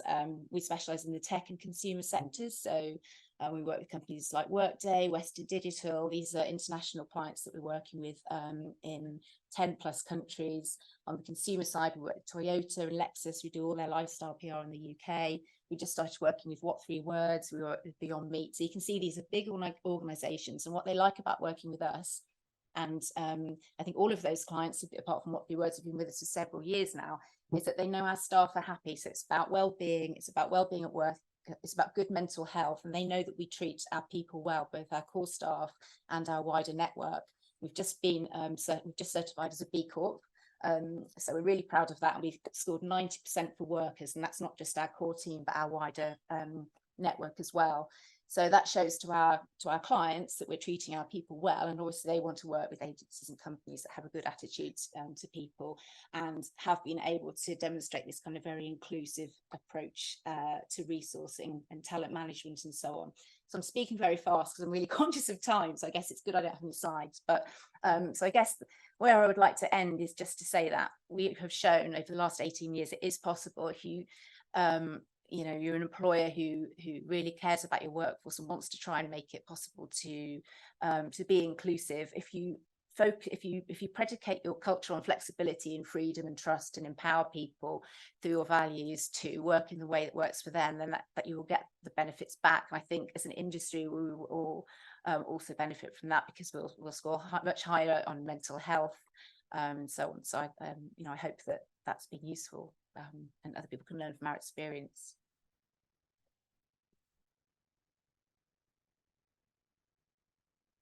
Thank you so much. I would encourage everyone to think about flexibility, not just about, you know, where you go into the office or not, but really about how work gets done differently. And I think this is a great example of how you're thinking outside the box, which is amazing. I'd like to open to our first panel discussion. So I'm going to invite our panelists up. We've got Barbara Phillips, who's director at Brownstone Communications and chair of PRCA's Race and Ethnicity Board. Kirsty Lation, founder and group CEO of Milk and Honey. I think I saw Kirsty earlier as well. Oh, just hiding. Sarah Schofield, the global chief executive at Grayling, and Rowan Shaw, our co-founder at Reuben Sinclair. So welcome. Please join us. Hello, everybody on. Great, thank you. So thank you, everybody on the panel. Thank you for those introductions. So we wanted to talk about, and Barbara Phillips, by the way, we wanted to talk a little bit about data. We wanted to talk, you know, its influence. We wanted to talk about how people are using it. Are they collecting it? What are they doing with it? Because it's obviously so important. And we know that a lot of the hesitancy, we know from the READ perspective, that a lot of the hesitancy in, you know, pushing forward the agenda, especially around race or ethnicity pay gaps, was data, as what do we collect and how. So this stellar panel are going to, you know, have a conversation about what they're doing and, you know, how it's impacting the organization. So starting with Sarah, I suppose, I think the first question is, what are you collecting? So we collect pretty much everything around all of the protected characteristics that you would expect. But also, I think we look at a few more things as well. We look quite deeply at education and levels of education. We also look at caring responsibilities, and we collect it at 2 different points. So we collect it at the sort of interview application stage, because I think we need to track then when people are in the business to see, are we obviously, you know, representative of everybody that we want to be, but also how is their experience. But we also track it through lots of different mechanisms internally, so everything from internal surveys to focus groups, etc., etc. And I think where we've landed as a business, because we've asked the staff, is which are we going to focus on? And they are specifically, and this is based on feedback, so it's not just us making assumptions as a management team, around racial diversity, around education, and around social mobility. And that obviously in turn helps inform the sort of areas that we focus on specifically as a business.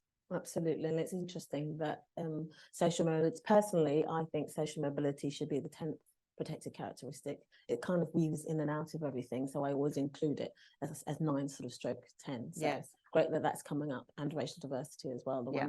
one they all mentioned. So it's But great I think, that you know, I comes think as an industry, I think everybody's acutely aware that we have a racial diversity problem. I mean, you know, and I think there's been a lot of discussion about it, which is really healthy, but I still think there's a lot more we can do. And, you know, without wishing to get into, you know, the conversation right here, right now, I think, as you and I have discussed previously, there is an issue around people from different racial backgrounds being educated at school level about having communications as an option for their career. Yeah. So this is not just about us trying to do the right things, which I think, you know, most agencies are at that sort of career level age. It's much more around educating 15 and 16-year-olds to say, this is a fantastic career open to anybody with any sort of interest, because I'm not sure that that is actually happening. No, agreed. So Kirsty, with you collecting and what are you focusing on? What you're collecting, what's it pointing you towards? Well, interestingly, we're much the same as Sarah, actually. We're collecting much of the same information. And for us, we're focused on social mobility, on gender, and on race. And again, we measure it at 2 key points. The first of which is during the recruitment process. So actually our recruitment partner, not the lovely Rohan, but he is brilliant. But our recruitment partner is briefed to ensure that 1/3 of all candidates that are put forward for every position are from racially diverse backgrounds, and that's specifically racially diverse backgrounds. But we also look at other points of diversity, including age, actually, which is another point that I think sometimes gets left behind. And then when people join us, there is then a disclosure questionnaire that we go through. And obviously it's completely up to the individuals whether they choose to disclose or not. And especially around questions around neurodiversity, we found that people tend not to want to disclose. And then perhaps when they become a little bit more comfortable, having been in the organisation for a while, there then may be some when people kind of come back and say, actually, there are some points that I would appreciate some extra support with, because within the organisation we try to be as open and transparent as possible, and we try to ensure that we're discussing diversity as much as possible. So, for example, today, obviously, I'm here having this conversation with you guys, but I'm delighted to say that we've got 10 of our team back in London today that are out working with our local MP, going around speaking to. Going around schools, actually just trying to educate a little bit more, to your point, on what a career in communications can look like and what it takes to get into it. And I think also one of the great things that we've seen in our industry over the last few years is how much more open management teams have become in terms of access to invite people into communications, which is a huge step forward. Yeah, great. Now, from the recruiter's point of view. Yeah, thank you. I think obviously, everything I talk about will be from a perspective of talent going into the workforce in terms of the data, but also our own journey on collecting data. And I think on that point, it's really clear to say that I need to be clear that we're on our journey. There's loads more that we still need to do. So what I'm talking about isn't necessarily the finished article. It's not perfection. I think it was mentioned earlier, but we're collecting very similar information, but I think because of what we do, we have to go beyond just the protected characteristics. So outside of what the protected characteristics are, we are looking at long-standing illness. We're also looking at education and social class.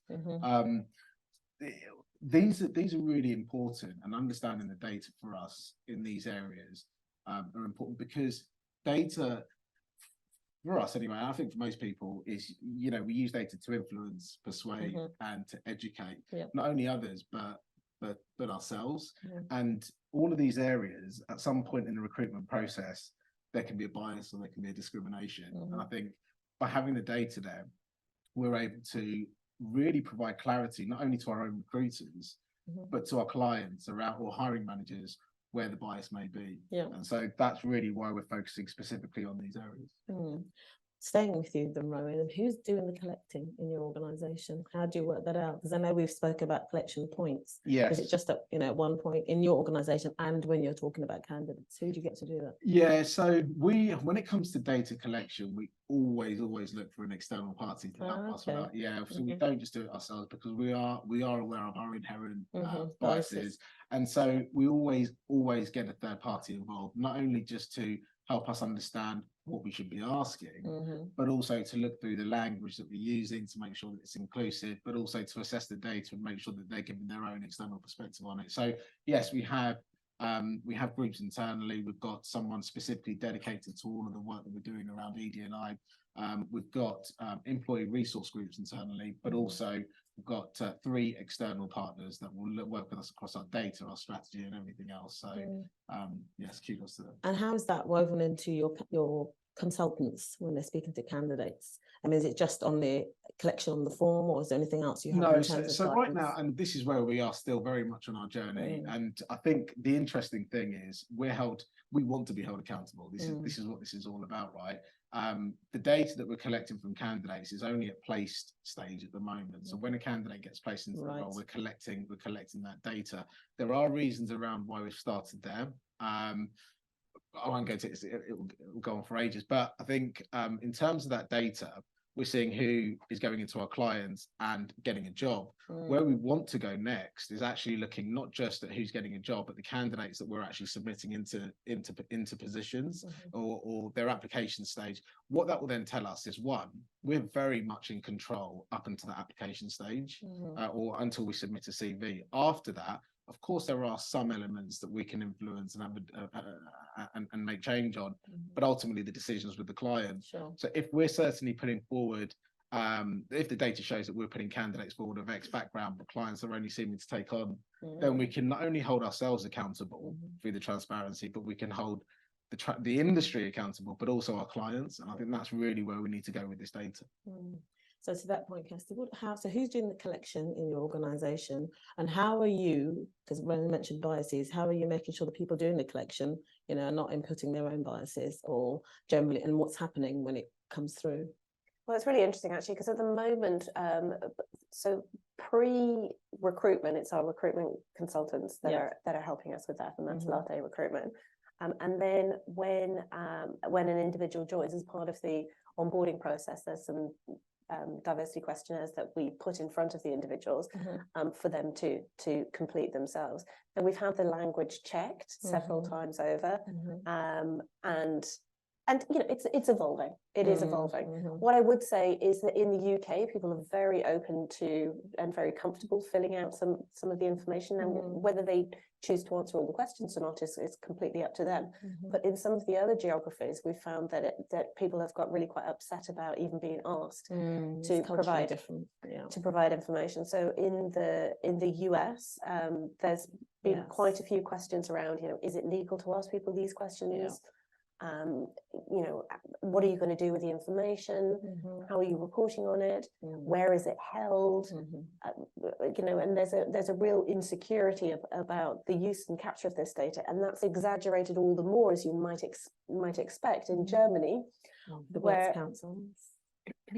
you know, if you're retaining information about, you know, the very personal categorization of you know, certain sectors of society, then there's a huge concern about even asking them for the information. Could I just return a little bit about, because I see a nice intersection here between recruiters and, you know, I'm on record saying quite blatantly that there's, you know, you really have to.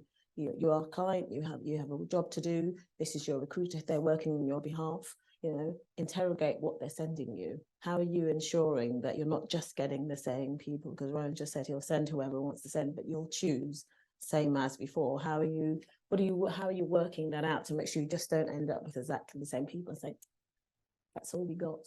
What are you doing in terms? Well, we also can see it as our responsibility to ensure that we're, you know, to ensure that we're positioning communications as a career, and that we're broadening out the type of individuals that we want to go after. So you mentioned social mobility. I work with Sarah Waddington as one of her examiners for her socially mobile cohort. And I myself are from the Northeast, from an estate up in the Northeast, and you know, was from a slightly poorer background, first person in my family to go to university, yada yada. So what was exciting about, so sorry, to answer your question, so the way that we capture that information is down to the individuals kind of filling in those different forms.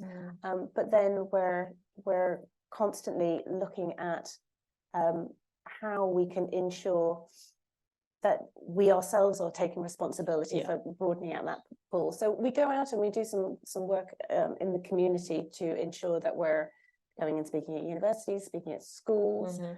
We have a relationship with Brixton Finishing School to ensure that, again, people that are from less advantaged backgrounds that are looking for roles and access points into creative industries understand what a job in a creative industry could look and feel like, how they can approach it. And then we then, on the back of that, get quite a number of direct CVs through that then go back through our recruiters to ensure that everyone's got a kind of a common experience. But we then, where we see that we're kind of lacking either in people from specific kind of cultural background or academic background or geographic background, then that's when we then kind of run some marketing campaigns internally to ensure that we're kind of refocusing on particular markets that we want to go out with. Okay, so gathering it all up, Sarah. So it's who's doing the collection, you know, and how are you working with your recruiters, and what's your filter to make sure you don't just end up with the same candidates over and over again? I mean, I think it's a challenge. Let's be honest. I mean, I don't think we're sitting here going, we've cracked this, because I don't think we have. I completely agree with what Kirsty was saying about going out there. So sadly, sometimes bypassing recruitment and actually going out and sort of talking about what we do directly to people. I think there's lots of programs that companies do around apprenticeships, you know, about bringing people from underprivileged backgrounds into their businesses. So really sort of exposing them to the opportunity. I think that's really important. I think what's really interesting that I've seen in our business is if you look at the different service lines, you get quite different sort of demographic makeups within those. So if you look at something like public affairs, and, you know, I'm going to be hugely generalist here. So, but public affairs tends to be a white middle class, probably university educated kind of background. Quite male.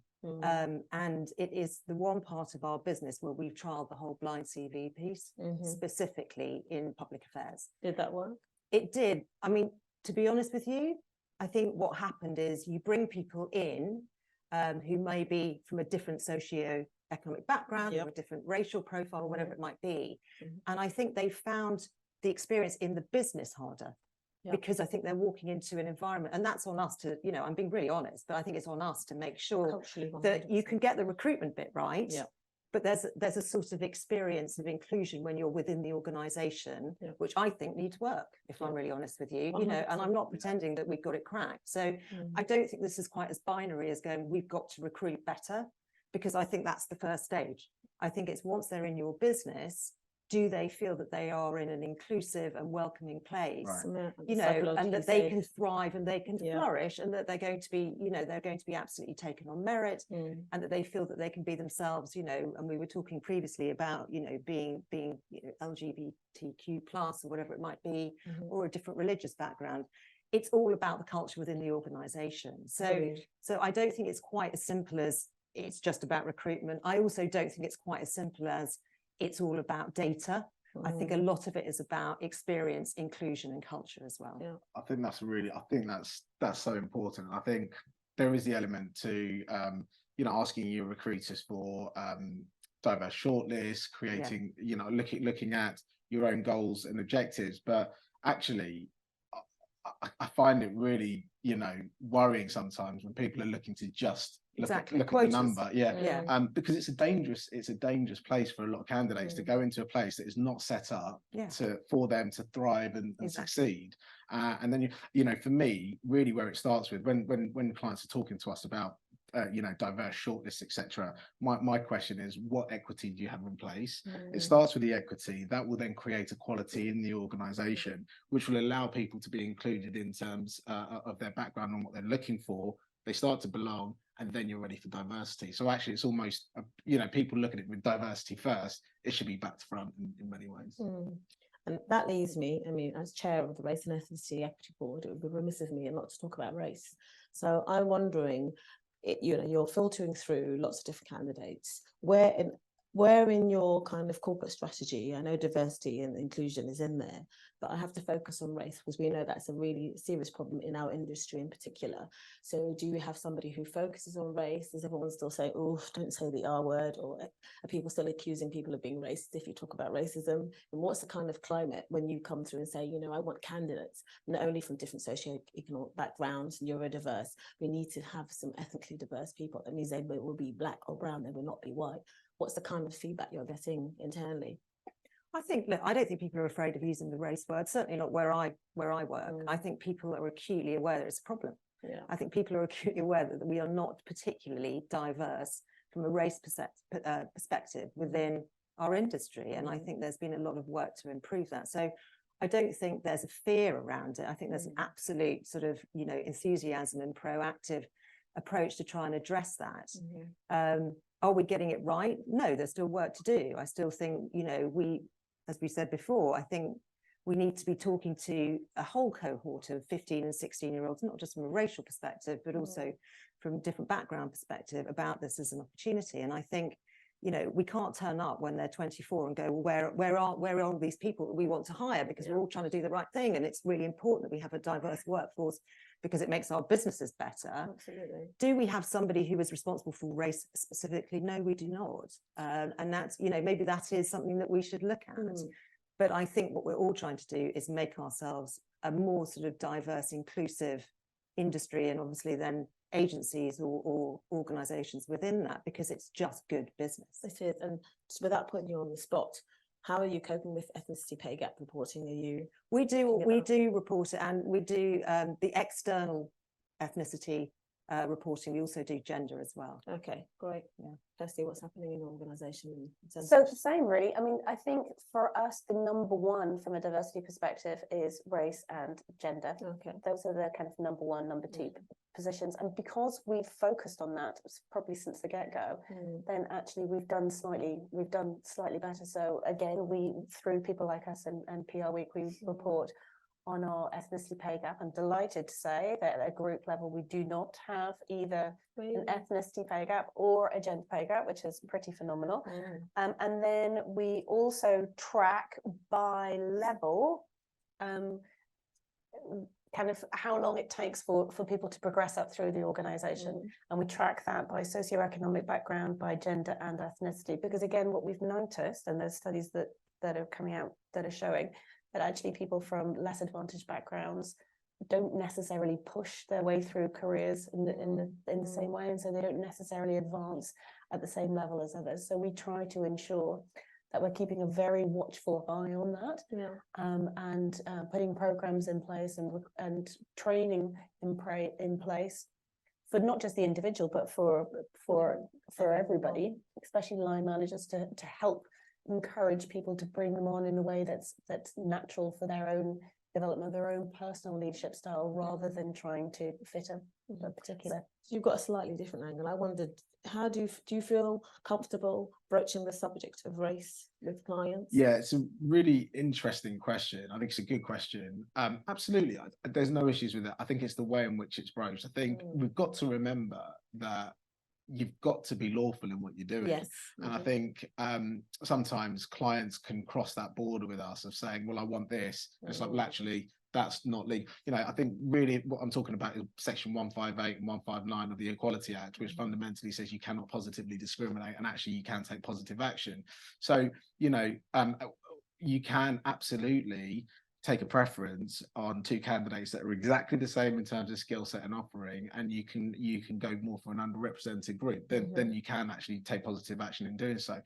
I think the discussion isn't necessarily hard to have, but I think it has to be controlled, and we can't just show we're showing preference for one, because that's just what nobody wants that. Nobody wants that. No, absolutely. Yeah, so I think there is that. I think the other thing really as well is that there's a 16% ethnicity pay gap in the PR industry. I think there's around 8 to 11% of Black, Asian, minority ethnics in the PR industry.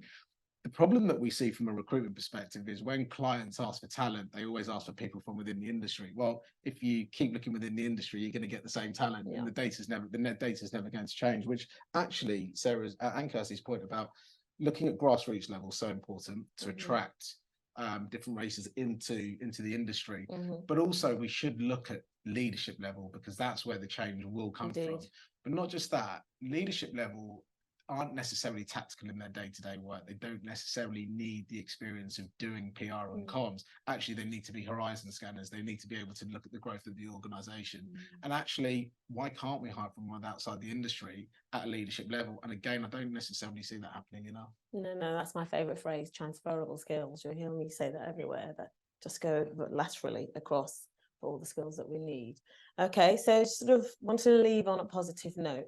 How are you using it in your kind of corporate strategy? You have succession planning, you have leadership training, possibly internally. You have your horizon of what you want your leadership to look like and what you want the organization to look like. How are you using the data you're connecting? Do you know what? What's it useful for? Yeah, for us, it's an interesting one. I don't think the data fits in with our strategy. I think it's paramount to shaping our strategy. So before anything is set, we always look at the data first. That helps us know where we're overrepresented, where we're underrepresented, and fundamentally what we need to do better. But also it tells us what we're doing really well. Which is how you use data. Yeah, absolutely. So are we fitting it into the strategy? Not quite. It shapes our strategy. And I think that really, that data, having that data from the outset is a difference between working, aimlessly or working with aim. And I think that's the key for us. Absolutely. And do you have any just little strategies for when you get a bit of a push and resistance? I think we've definitely had resistance when trying to collect data, and we've got to understand, we're trying to understand where that resistance is coming from. And I totally get it. Candidates might feel that it might affect their chances of getting a role, and so they don't want to fill out the data. Also, we've had a lot of external help with the language that we use in collecting the data. So actually, I think Mike mentioned it in his talk. Psychological safety is absolutely paramount, and it's creating the trust. And what I have learned, just to share with the room and people online, is that the ways in which to do it. Obviously, you want to be keeping your surveys, your data that you're collecting, completely confidential in terms of names. Be clear and transparent on why you're collecting the data from the get-go.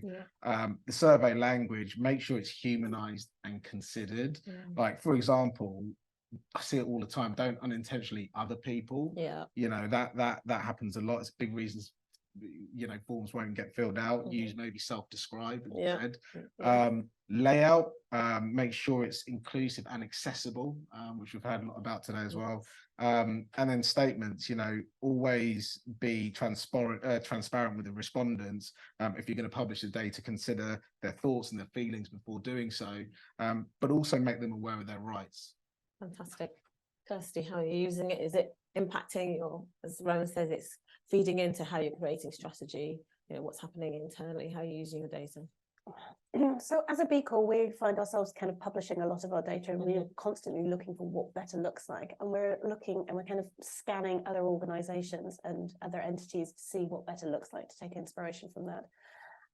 So as an organization, we're also owned by the team. And so we're constantly getting the team's feedback. So they're actually the majority shareholders in our business.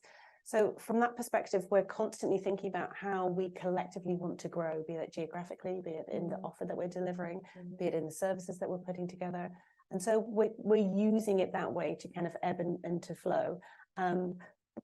Because ultimately, we want to work with a group of empowered individuals rather than necessarily classifications. But it's using the classifications to help us get to the more representative internal consultancy that represents the audiences that we want to communicate and steer externally. That's great. And Sarah, you touched on already, but I think we have to use all the data, all the information, all the sentiment that we collect to hold ourselves to account.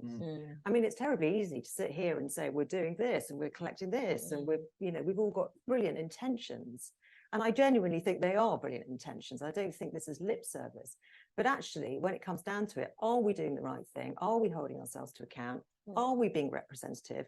And fundamentally, we're people businesses. Are we doing the right thing for our staff? Yeah. And ultimately for our clients? You know, there's absolutely no point, and this certainly came up in the last talk, is if we want to be able to represent our clients and the body of people that they're speaking to, we have to have a workforce that is representative of that. Otherwise, we have no diversity of thought. We're in an echo chamber, all of that stuff, which fundamentally is not good business sense. So I think, you know, it's important that we don't just talk about it, but we actually reflect it back.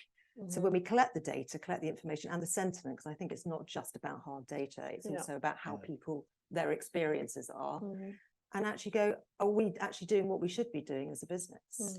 And using that to evolve your strategy moving forwards. And I think part of the strategy is always, as much as you can, publish the data. Like you said, it's holding yourself to account. You know, talk about what you're doing well, but also talk about where you can be better, to put those objectives and those goals in place and publish it to hold yourself account, you know. And I think that's an important part of what we've learned. Like, I think a lot of people sometimes are a bit scared to show their weaknesses and where they're not very good, where they've got improvements to make. Yeah, absolutely. And actually, you know, authenticity is key. Just be open, be honest, and just show you're trying to make change. Absolutely right. And we found that in 2020 when we republished our ethnicity pay gap report, which is still available freely. So it just tells you where to start, start from where you are right now. And, you know, it's non-judgmental essentially. And I think everything we've discussed today, there's got to be an element of, you know, accountability, but also being non-judgmental.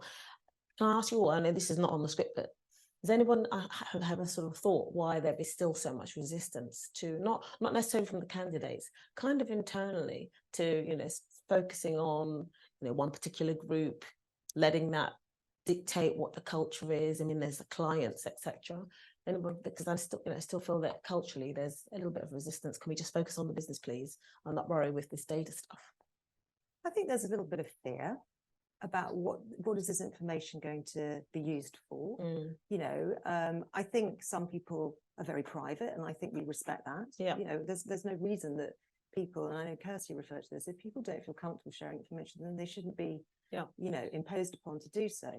But also I think we've accelerated as businesses very quickly into looking at this much more deeply, and I think sometimes people haven't quite caught up with it. So I don't think there's resistance as such. I just think there's probably a little bit of reticence. And I think when people start to feel comfortable about our intentions for collecting it, and we're clear internally about we're only trying to use it to improve either the employee experience or certainly the experience and the work that we can produce for our clients, then I think people will get more comfortable with it. But I don't think I don't think that resistance, if it is resistance, it comes from a negative place. I think it's just quite an accelerated change for people to adopt. It is. Okay, I think unless you have a yeah, I think, well, I was just going to say I totally agree. I think Emma talked about, you know, it's okay, it's fine to be private, but actually if when it starts, you're trying to keep it a secret, that's where you got it, and that just comes down to our ability to the openness, the culture, creating the psychological confidence, the trust. So, okay. That's great. Do we have time for questions? We don't. So thank you, Sarah, Kirsty, and Bowen. Thank you so much, and thank you for listening. Thank you. Thank you so much, and sorry to play bad cop with the questions. So, but I would again encourage you guys to reach out. I found that fascinating. I was speaking to someone the other week, and they said, you know, for business leaders, data is the entry point to participate in the conversation, to take action, right? So, without the data, you really don't have that permission to do anything, right? Because they want to know that they're doing the right thing, heading in the right direction, you know, pulling on the levers that make difference. So I think the conversation about data, what we do with it, and how we get better data to inform what we do is really important. I'm going to, I think we're actually going to switch the order, because is Sheeraz here? Yes. So yeah.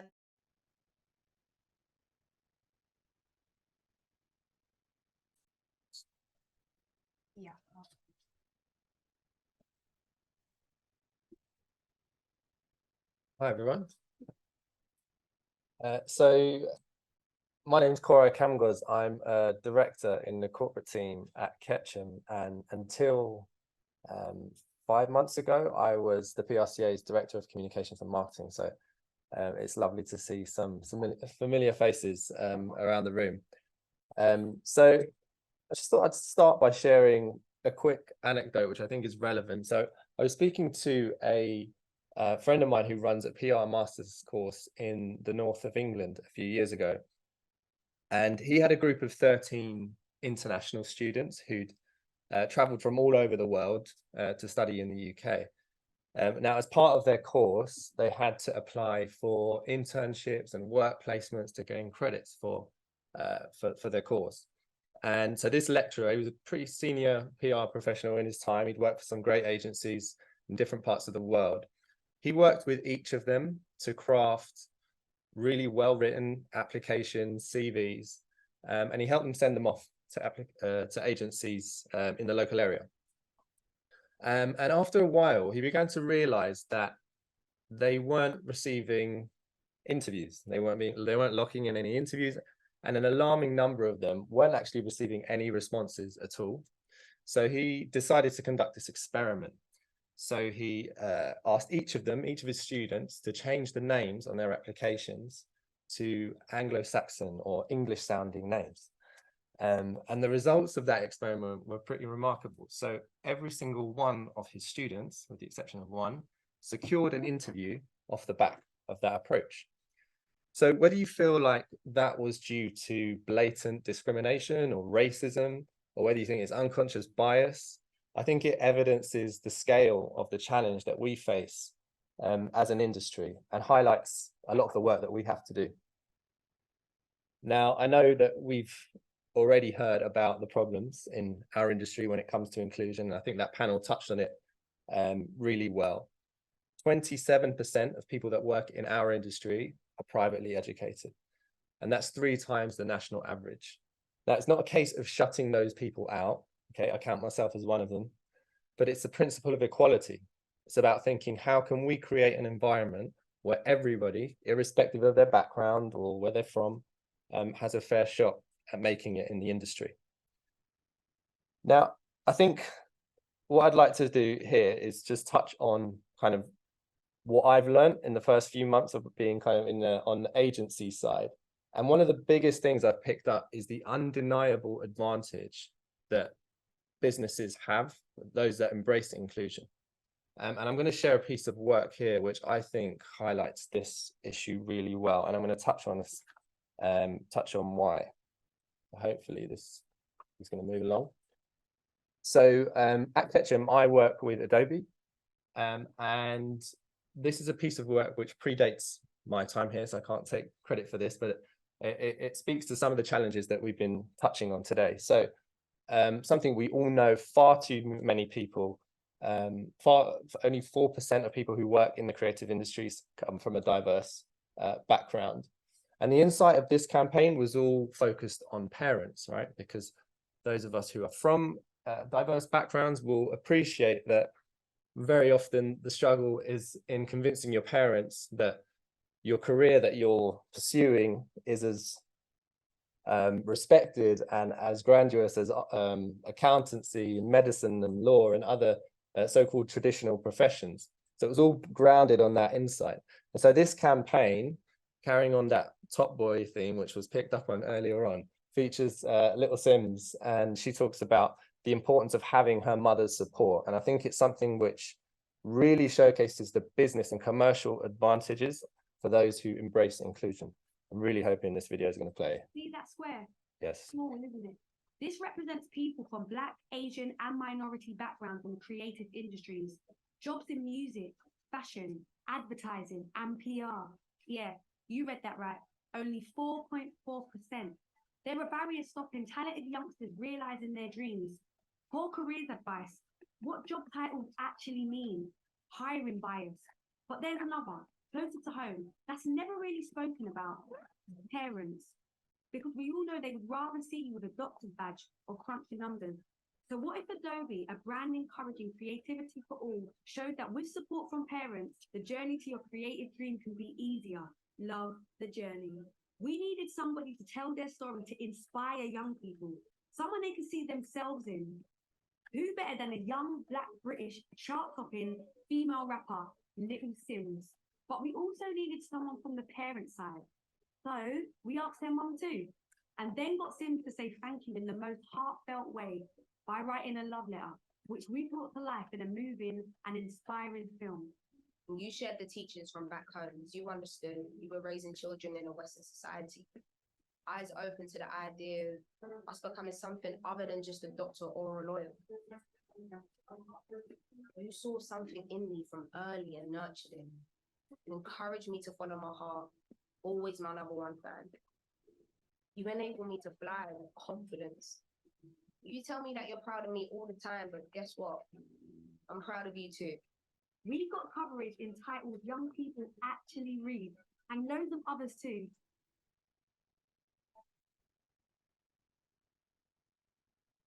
And saw how parents began thinking differently.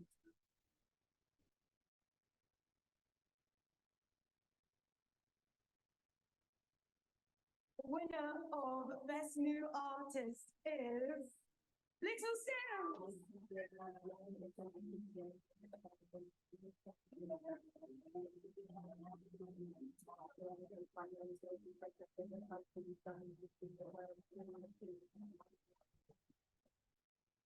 I want to say, anyone that is watching this at home, I am living proof that if you work hard at something, no matter where you come from, no matter your background, no matter your race, you can do something extraordinary.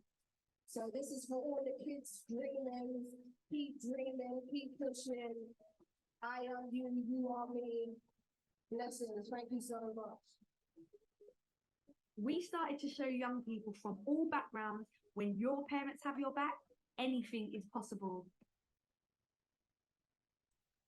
So I think the results or the impact of that campaign speaks for itself, really. The impressions, all the data reflects the quality of the work, and I think the authenticity of those who are working on it. I think the thing to say about that is, like, work like that can't really be faked, right? You know instinctively when you watch that video that the people who are close to that campaign had first-hand knowledge and understanding and experience of the issues which it touches on. Everything about it, from the insight into the parents through to the execution, is rooted in authenticity. And as I said, I think the results speak for themselves. The other great thing about work like that is what it does internally as well. Like, it lifts everyone. People want to be associated with it. And it also unlocks opportunity.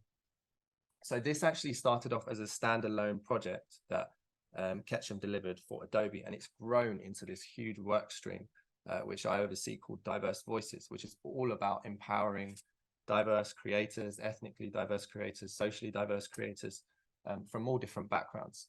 And in fact, one of my first projects that I worked on when I joined Ketchum was a partnership that we created with the VNA to overhaul their residency program.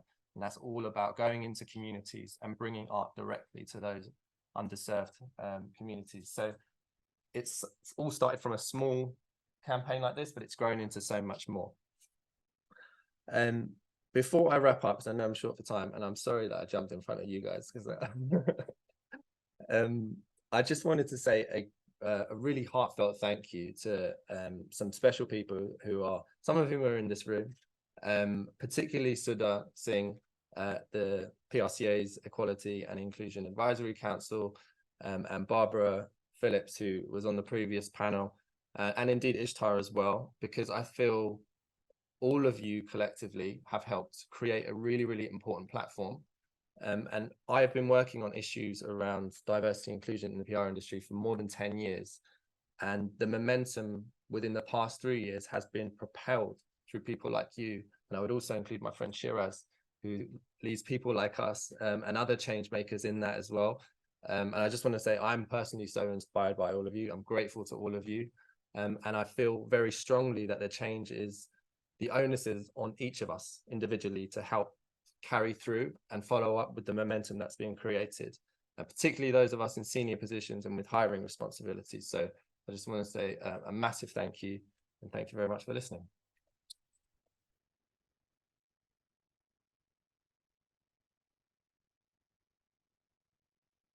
Thank you, Koray. So we're going to do another quick shuffle, and we'll get our original speakers, first spotlight speakers, to come up. So I'm very, very pleased to invite Sheeraz, the co-founder of People Like Us. If you don't know about People Like Us, you should, as well as John Harrington from PR Week, who I'm seeing a lot of this week. I'm very happy to do so. Thank you, guys. Thank you. Thanks. Koray is going to be a tough act to follow. Hello, everyone. Thank you so much for joining us. It's an absolute pleasure and honour to be here in front of you all at this wonderful PRCA event, and also present alongside someone I respect massively. So as Ishtar says, I'm Sheeraz. I run a non-profit called People Like Us, which is here to celebrate and support PRs, journalists, creatives from ethically diverse backgrounds. And to my left is the one and only John. Hi, thank you. Thanks, Sheeraz. Yes, John Harrington, I'm the UK editor at PR Week, trade title for the industry, for those who don't know. Pleasure to be here and to talk about this great project. Cool. So for the next 15 minutes, we're going to talk about a major project. PR Week and People Like Us have worked together for nearly 3 years now. It's one very, very close to our hearts. It's all about pay transparency. We're going to look at a little bit about how it came about, what the journey's been like so far, some of our learnings, and I suppose a little bit about the people behind it, really. But just to begin with, I want you to take a really quick poll in the room. I'd like you to raise your hand if at any point in your career you suspected or found out someone the same level as you was being paid more than you. All right. And if you're anything like me, you know how much it hurts. It's heavily spiraling. I think it just knocks your confidence, your productivity, and your own sort of self-value. And it happened to me early in my career when I found out people that were more junior than me were being paid more than me, getting much bigger bonuses. And this is despite my achievements and having all the receipts to prove how great I was. And it was painful. And I suppose, but I suppose it's good to know. So I am one point in a graph in the wider industry. It's good to understand what the context is in the PR industry in terms of representation across the board. Yeah, so I'm going to give, hear me okay? I'm going to give a bit more of the context of where we are as an industry, and many of you will kind of be familiar with these figures, but just to reiterate them, the PR industry historically had issues with representation and pay. That would be something we've heard probably quite a lot about this morning. Starting with gender, the industry is unusual in that it has a majority female workforce, roughly 2/3. However, historically, that proportion hasn't been reflected in most senior levels. While it's not uncommon to see female agency CEOs, MDs, chairs, and also comms and corporate affairs directors in-house. One of the things that's been commented on a lot is too many women leaving the industry, or certainly leaving the big industry employers before they reach these senior titles. PR, I think, in the last few years has really been realizing that it needs to do more to support women, whether that's through more equitable policies around parental leave, and other areas such as menopause policies, generally a culture that supports women to succeed. And for 10 years now, PR Week supported the mentoring scheme with women in PR, and we had the launch yesterday of the 10th anniversary of that. So I hope you're kind of feeling in a slightly less tired than I am after that. And it was good to see you and have a few drinks with them. So anyway, on to ethnic diversity. The lack of representation, I think it's fair to say, is far more stark. Of the top 100 agencies in PR Week's UK top 150 list, I think only 2 or 3 maximum are led by BME professionals. And although it varies by sector, the situation isn't really that much better in-house. Estimates vary, but broadly around 1 in 10 people working in comms is from an ethnic minority background. And considering the fact most agencies are based in London, where almost half the population is non-white, that's a real shocking statistic. There's also been the issue linked to this of BME comms professionals not moving into senior roles as frequently as their white counterparts. So retention and promotion is arguably the biggest issue around these stats being the case. So yeah, there's some context there. I think so. That's sort of the lay of the land of the UK PR industry. I think it's also important to look at what's happening in the UK right now. And I know everyone's exhausted about hearing about it. The cost of living crisis is impacting every single person in this room and industries and beyond. And I suppose why our project is relevant now more than ever, so much research recently has found that the cost of living crisis is disproportionately impacting those from ethnic minority backgrounds. Studies have found that they're more like people from these backgrounds are more likely to be borrowing money, moving back in with family and friends to save, and even spending less and skipping meals just to save money, even though costs are demonstrably higher, which is seriously concerning. And also the general impact on their mental health. So we know like how exhausting it is to be knowing you're being paid less, and now suddenly costs are spiraling, and it's incredibly difficult to keep up with. I suppose, why does that matter for our industry? And to put it simply, we're going to lose people. We're going to lose fantastic people because we aren't adjusting, or we aren't being fair with how they're being paid. And I suppose, what does that mean for comps? I suppose we're trying to communicate to a diverse Britain. I think John touched on nearly half of London is from ethnically diverse backgrounds. Less than 1 in 10 of our industry. Something just doesn't add up. And I think there's so many barriers there. And the danger is we're going to try and communicate to Britain, and without diverse teams, it means you're not going to know the nuances. You do not have the lived experiences to really understand what makes these communities tick. And also we're just not creating a level playing field at all. And I suppose enter the PR Week and people like us pay gap study. I suppose when we started, we wanted to create a really simple way for companies to firstly understand the representation across the board in their organization, and figure out level by level where the disparities are. When we approached John and his team, they were so forthcoming. They were just so up for getting involved, which is incredible, like especially with how many initiatives and awards and everything they do. And it's been fantastic to see them like jump in with us on this. Yeah, no, thank you. That's absolutely right. I mean, we saw it such an important initiative. And the PR Week team was really keen to be involved. For me, it was just a case of like how and when, rather than whether. You know, going back to the point that lack of diversity really is holding this industry back. To be successful, PR really does need to reach different groups. It needs to understand the nuances of different communities, be sensitive and alert to cultural differences. And that's not really possible when most of the people working in it are from the similar backgrounds. So yeah, it was definitely something that was a no-brainer for us. I think from a methodology point of view, it's worth pointing out. So the way we do it is, you can see by level and by different groups. The majority, the standard sort of way to do it is by median. And the challenge with that in the PR industry is, if you're doing median, very top people tend to be white men.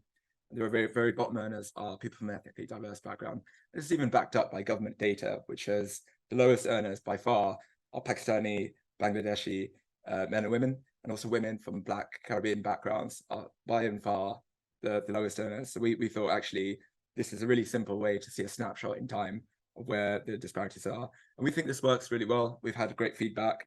And I suppose don't really take our word for it. We've had feedback from some of the very best agencies in the world, even, who's saying actually how it's helped shape their business, how they can shape their workplace policies and hiring needs. And also so many of them have been forthcoming and said, actually, it's good we finally acknowledge the elephant in the room. And while our numbers aren't perfect, we are here to address it and improve year on year. And that's what it's all about. And beyond that, from a business point of view, there's been countless studies. We all know why it's important to be diverse and pay people fairly. But studies by the likes of Deloitte, McKinsey have shown that teams that are more diverse outperform others by far, like by a significant amount. Teams are much happier, much more productive, much more creative and innovative. And that's exactly what we need in the comms industry. But we are realists. We know there are some barriers. John's going to touch on a couple of them that have come up from agency leads in the past. Yeah, well, I mean, one of the main issues is people say, well, our numbers aren't very good. You know, we're starting from a point where we don't want to be, but we are where we are. So for us, it was always important to say, okay, well, let's just be transparent, because this is about transparency, is the kind of first step in a process, really. So what we would say to people is, you know, let's be upfront about it. And there is kudos about being transparent. So we'll also be able to see, you know, track progress over years and show that the situation is hopefully improving. And what we find is it almost always is, for agencies that give us their numbers. But, you know, it is a concern, and people generally can be reticent about giving data in many ways, but particularly you can obviously understand the sensitivities on this topic. and people will talk to other difficulties. You know, this is something we particularly found not so much this year, but last year. You know, when the cost of living, great redundancy was sort of in full swing. There was quite a lot of agencies, particularly the sort of smaller and medium ones, saying that they were having a lot of their teams poached by larger agencies and big in-house teams. And, you know, people were saying, well, there's not a lot we can do with this. We don't have the money to necessarily offer these huge pay rises. So that was kind of shaking things up a bit. And that was a context we were keen to show in the piece. And incidentally, we give agencies the opportunity to write 100 words or so next to their data to sort of put it in that kind of context, because that context is important and we're not there to kind of shame anyone, quite the opposite. So yeah, I mean, another problem is, particularly we see this with the big kind of global networks, they'll say, well, our international teams won't allow it. You know, we hear things like GDPR, I don't really understand, but there it is, or just company policy. And, you know, the politics of the big global networks are a thing unto themselves, and that's probably one for another session, but there it is. And, you know, I think genuinely there are some really great bosses of UK bosses of those sorts of agencies that really do want to get involved, but they say they're just not being allowed to do it. So there are some barriers. So this is a challenge. So those are some of the barriers, and we thought it might be helpful to give some tips on how to overcome them, both as an individual and as a company. I think if you're in a position where you feel like you might be being paid less, I think a really important place to start is to firstly do your homework, figure out how much people in your sector and at your level are being paid. You can do this easily through LinkedIn, jobs boards, and I think the PRCA do quite often like refresh like salaries and sort of average salaries in the industry. I think timing is also important. I think typically in agency or in-house land, there'll be twice a year where you'd have a performance and pay review. I think that's an appropriate time to bring it up. I think having been there, I think it's really important, firstly, just brace yourself. I think conversations around money are always difficult, they're always awkward, and it can be quite hurtful actually. So I think having that support network around you is super important, and there are lots of people you can lean on, us included. You can speak to either of us at any time if you need support, if you want some advice or someone to just listen, you can give us a shout. In terms of company, I think all good things always start with a chat, right? I think obviously diversity and inclusion is a two-way street. If there's something you don't like, something you want addressed, like it's important to also speak up. I think we put here show not tell. I think if you look at the piece on PR Week from agency founders, talk about their feedback, how it's helped them. I think putting that in front of your team, your leadership teams, is a great place to start. Saying, actually, look, you've got world-class agencies here who are seeing huge amount of success with this and happiness in their teams. Shouldn't we get involved too? And yeah, again, we're here to support. We can always here to chat confidentially, and yeah, here to listen as well. I suppose as we wrap up, John, what are our sort of future ambitions with this, really? Where would we like to take it? God. John hates photos, by the way. I had to really fight for him to put this on. I know the photographer's kind of gone. That was good. I'm glad my menacing glances kind of helped. So yeah, we know that there's more we can do with it. No, I can't. I like the way. There you go. There we go. No, that's fine. That's fine. This isn't about me and how I feel. But yeah, I mean, there's more we can look at, right? You know, the fact is, we'd love to go further into the data and look at trends related to, you know, specific ethnic groups within the broad category of ethnically diverse. This is the sort of thing that you'll see sometimes, and I think is really good. I mean, frankly, we probably don't have enough data at the moment. Is the simple reason. You know, we need to grow the project more to sort of to be able to do that, I think. And you know, in an ideal world, we'd love to look at areas such as ability, geography, sort of class background, and other areas, and also find a way to look in-house too. I mean, these are sort of these are ambitions rather than anything that we think is going to be an easy thing to do, but we feel we have a good platform to build on for the future. I think for me personally, I want to see the PR industry just be leaders out of any sector. So actually we're the ones first out the block. We've got our shit together and we're facing the challenges head on, and we're not afraid to do that. That would be incredible. And I think we're headed that way, actually. You'll see the third iteration of the People Like Us PR Week pay gap study out end of September. We can't wait for you to see it. And finally, I thought it would be nice to end on, what does this project mean to you personally, John? Yeah, well, I mean, you know, for me, it's about addressing injustice and really missed opportunity. You know, as the editor of a trade magazine, the most important thing I can do and we can do as a title is be part of a process that spotlights where the industry isn't doing what it should be doing, and hopefully be part of a process to make it fairer and better. Frankly, I know it sounds a bit corny perhaps, but it's true. I think we want to be part of that process. 100%. It's the same for me, really. And I think, in all honesty, the struggle for racial equality is probably never going to end. But I suppose when we have the power, and it's in our backyard to face up to it in some ways, I think we need to do that. Otherwise, we'll have failed the next generation, and comms is going to just take a massive hit as a result of it. And yeah, it's in our hands, really. And like the next generation, like we need to give people that look like us like an opportunity and a platform and a place to play and shine like they deserve to. But yeah, I want to say a special shout out to John. He works super hard on this study in his own time, and it means the world to all of us. So thank you all for listening, and we'll see you soon. Thank you. Thank you, Ed. Thank you both. Some really impressive stuff. I would say if people are getting the response that the data is not good, that's the point. And that should probably be the first wake-up call that, that's how you start looking at where the problem is and where you go next. So I don't think that's an excuse, and I think we can all do better. So I would like to invite our next spotlight speaker to join us. Her name is Emma Padden, and she's the managing director at PR Mums. So welcome, Emma. So thank you everyone for your time today. I'm sure I've spoken to some of you already about PR Mums, so you might have heard some of this before, but by quick introduction, we are a newish company. We're actually 8 weeks old this week, and we have been specifically set up to give women more equity. I think John actually set me up quite well in that kind of presentation before, talking about the numbers, and also Nicky as well with her talk earlier. So there is an issue with women within our industry, and we do need to give them more equity. We need to make sure that there are more women in the workplace, in leadership and senior positions, because the fallout of that is having an impact. So by way of introduction, my name is Emma Padden. I'm the MD and co-founder of PR Mums. My colleague and partner in crime, Fazana, is sat at the back there as well. So if you have any questions, please do come and talk to us later. So our journey began about a year or so ago, when we were looking to find some freelancers to work on a project for us. We weren't really finding the right people. But we knew these people were out there. They were just taking time out from the industry, either permanently or on a hiatus, predominantly due to childcare reasons. There were other barriers as well. And that led to conversations with other people in the industry.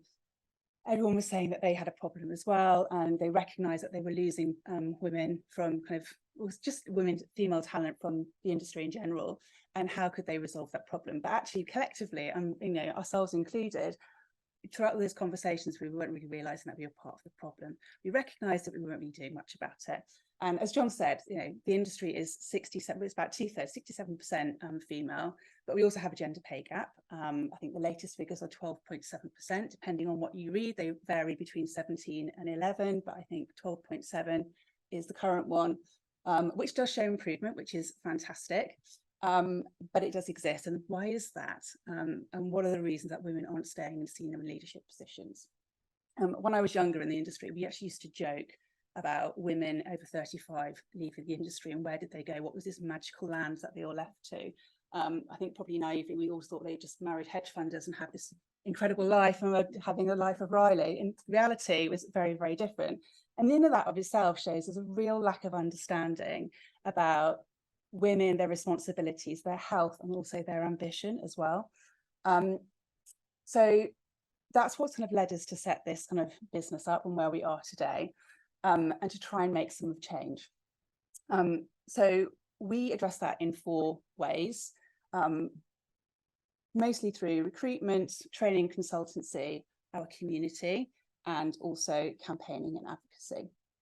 So starting at the beginning with recruitment, we work with businesses and individuals to find roles and fill roles that work for women with additional responsibilities. So that could be working hybrid, more flexibly. It could be working 3 or 4 days a week.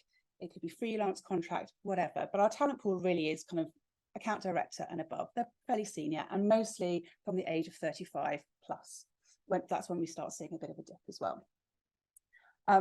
We also, part of our community as well, we have these women who are highly ambitious, highly talented. They really want to kind of find a job, get back into the industry. If they've taken time out to freelance, they want a full-time job again. They want to be leaders. They want to be best-in-class client partners. They want to work within the wider marketing mix. They are they're masters of their craft and they're being excluded, and we want to bring them back. So training consultancy, the second way, we incidentally actually on the recruitment side, just to give you a bit of a glimpse of what we're facing.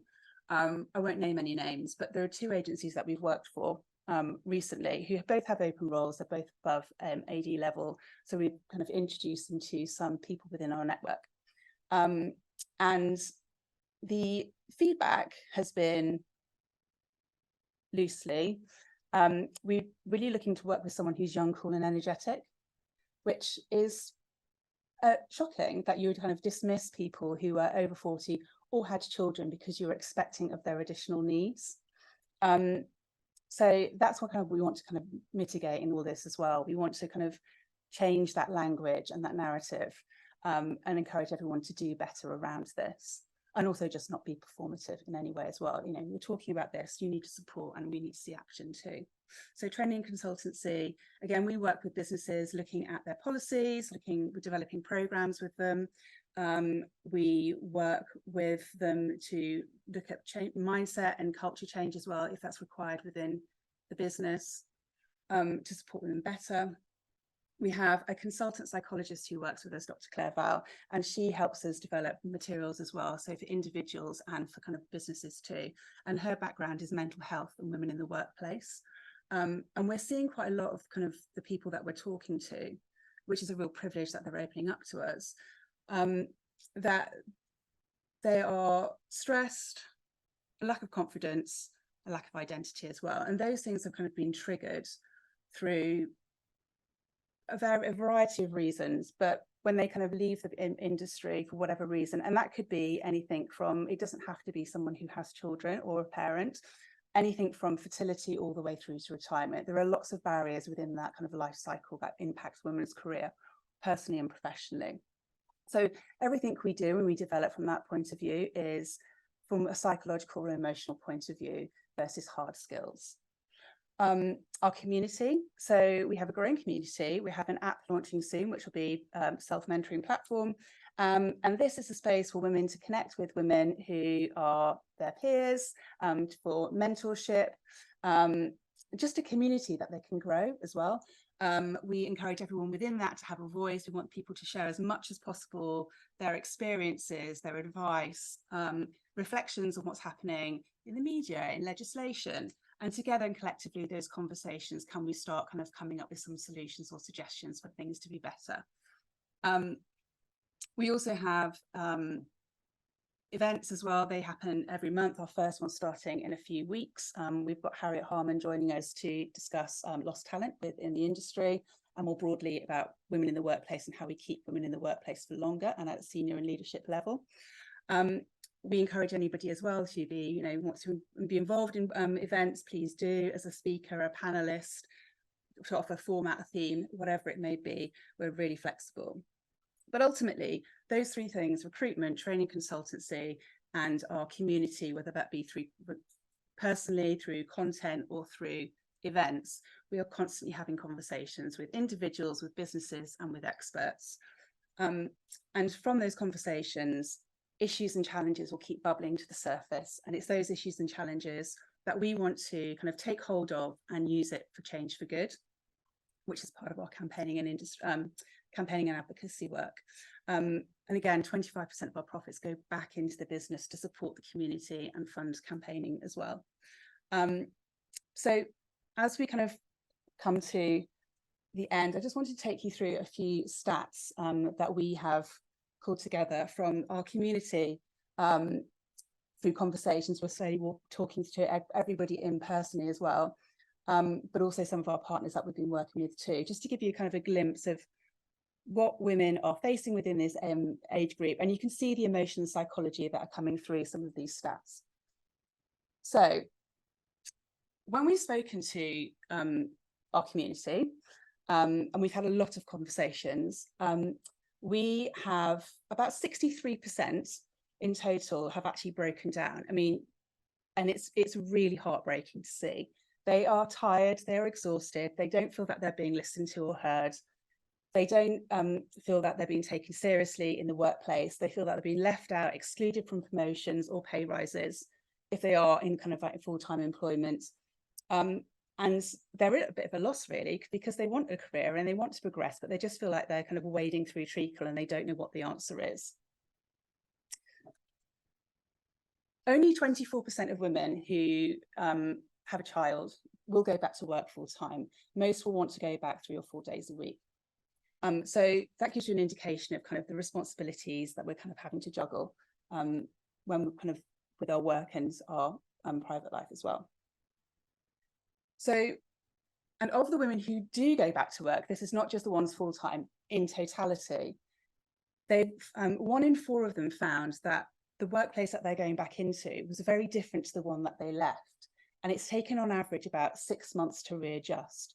And sometimes within that 6 months, they'll leave their job because it just doesn't feel quite right for them. So again, we're just losing people immediately because there hasn't been a kind of sufficient enough onboarding or offboarding process to support women back through. 31% of women going back have unrealistic expectations. And by that, I mean, I think, especially those of the first child, if they've taken 10 months or more off for maternity leave, I think that the expectation that they can kind of probably do more than they can is from a personal point of view, it becomes quite unrealistic and untenable, and they quickly realize actually it's not workable. So they leave again. And the reasons for leaving are multiple, but a lot of them are kind of like because they don't want to have conversations with leaders in their company about probably changing their work pattern slightly. Instead, they just exit the company. So 79% of those people will leave because of that, which is a staggering number. It's a huge amount of people to be leaving the workforce. And of the women, this is a staggering one, who are 40 and above that we've spoken to, 100% of them have said that they have experienced some level of ageism when applying for jobs or being interviewed or just being excluded in general. And again, the emotion that comes through when we're talking to these people is just staggering. They just want their jobs, they want a career, and they want to be doing the career that they love, and they're missing out on it. And so they slowly start disappearing into other things.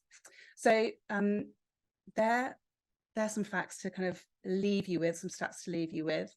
We're happy to discuss more. Obviously, we've only just scratched the surface with some of this, and there's lots more to kind of like probably delve into.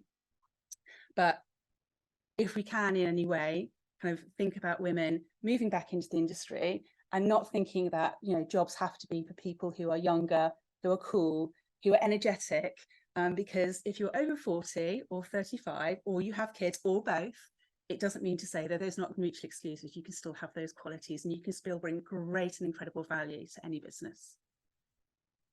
There's the details there.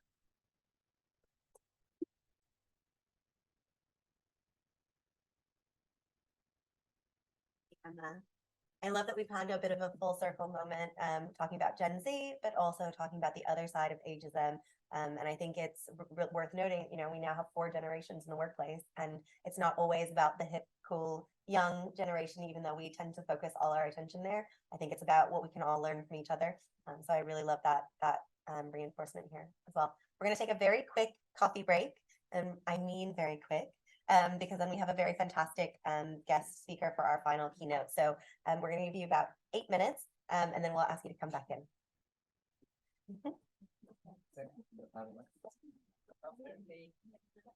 See, that's Welcome back, everyone. I hope you're ready for the remaining couple of sessions for the day.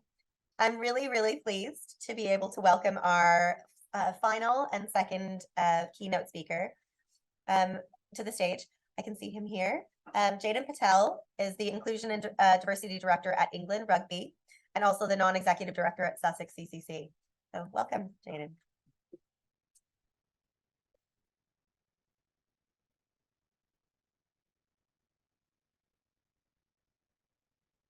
Hi everyone. I'm glad you got some coffee. I'm glad you came back.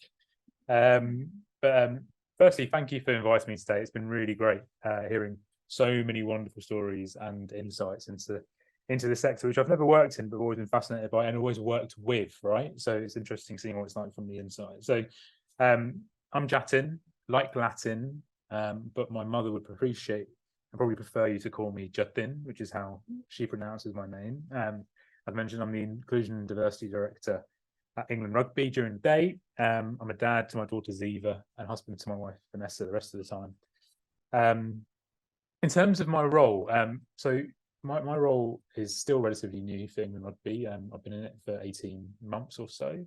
And it's quite different in terms of what your typical EDI lead or practitioner does in other sectors and industries, in that I don't operate out of HR or the people function. I sit alongside my HRD in the organisation leadership team, as well as every other departmental director. So my influence is much wider, and the insights I'm able to gather are much broader.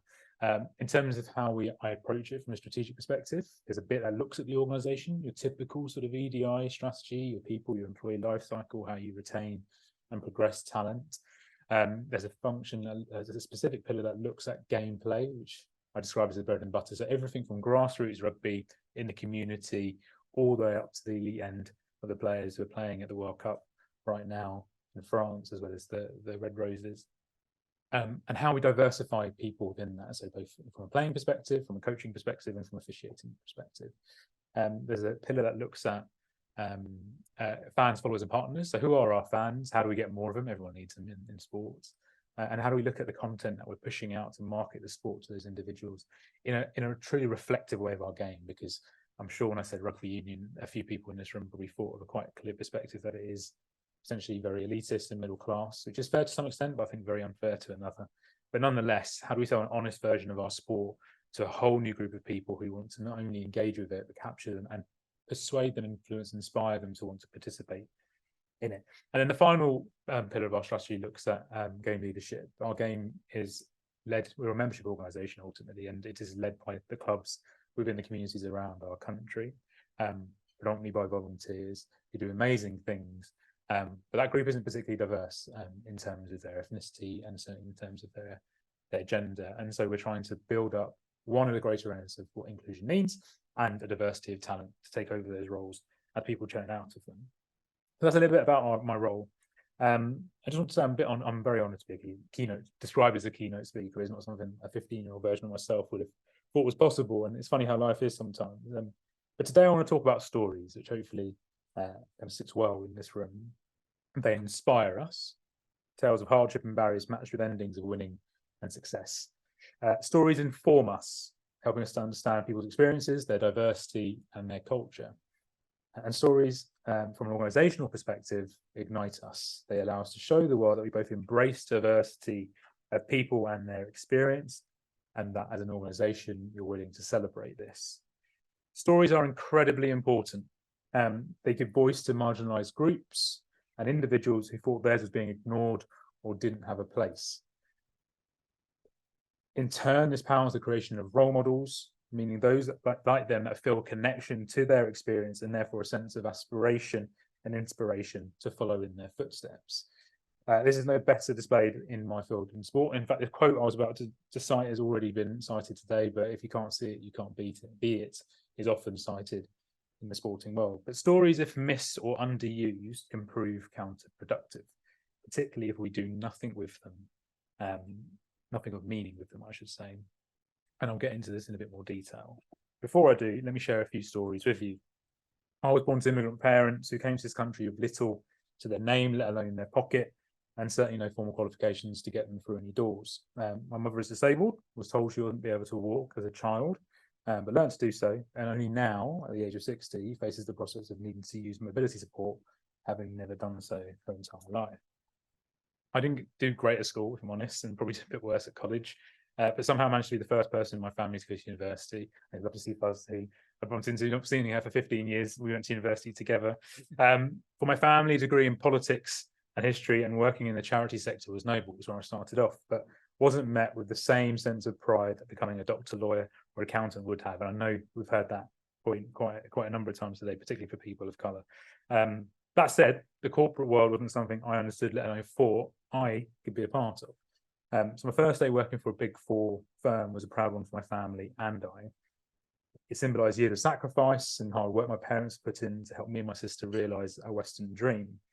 It was also scary. I didn't know the social cues, the glass doors and windows were really intimidating, and I wasn't aware of the corporate game that I'd entered. That said, the impact I was able to have, both in terms of what I was doing there, I took that organisation to the top of the Social Mobility Employer Index. It also allowed me to course correct my career into EDI. So it gave me the skills that I have today to be able to be in a position that I am. And I get to spend my professional life today working in a field which is a personal passion. You could argue I'm winning, but I wake up every day questioning whether I should be where I am, if I'm good enough, and even if I know what I'm doing. Given I work in sport, I think I could share a few other stories. Stacey Copeland. Anyone heard of Stacey Copeland?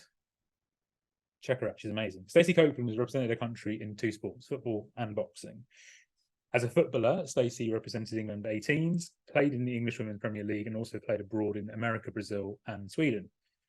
As a boxer, Stacey won a European silver medal before turning professional and making history in 2018 when she became the first ever British woman to win a Commonwealth title. Yet when she was first called up to England, her boss refused her time off work to represent her country, and when she won her first Commonwealth title, they didn't have a belt for her, citing budgetary constraints. Raheem Sterling. Everyone heard of Raheem Sterling? He's a footballer who has 82 caps for England, scoring 20 goals. He's played for QPR, Liverpool, Man City, and Chelsea. Won the Premier League on more than one occasion.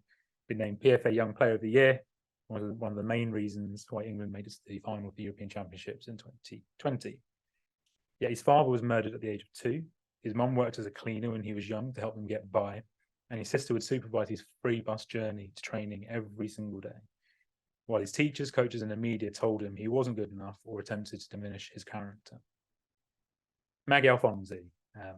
Smile on my face, I love Maggie Alfonsi. Maggie Alfonsi is a former rugby union player who plied a trade at Saracens and earned 74 caps for England, winning the World Cup in 2014.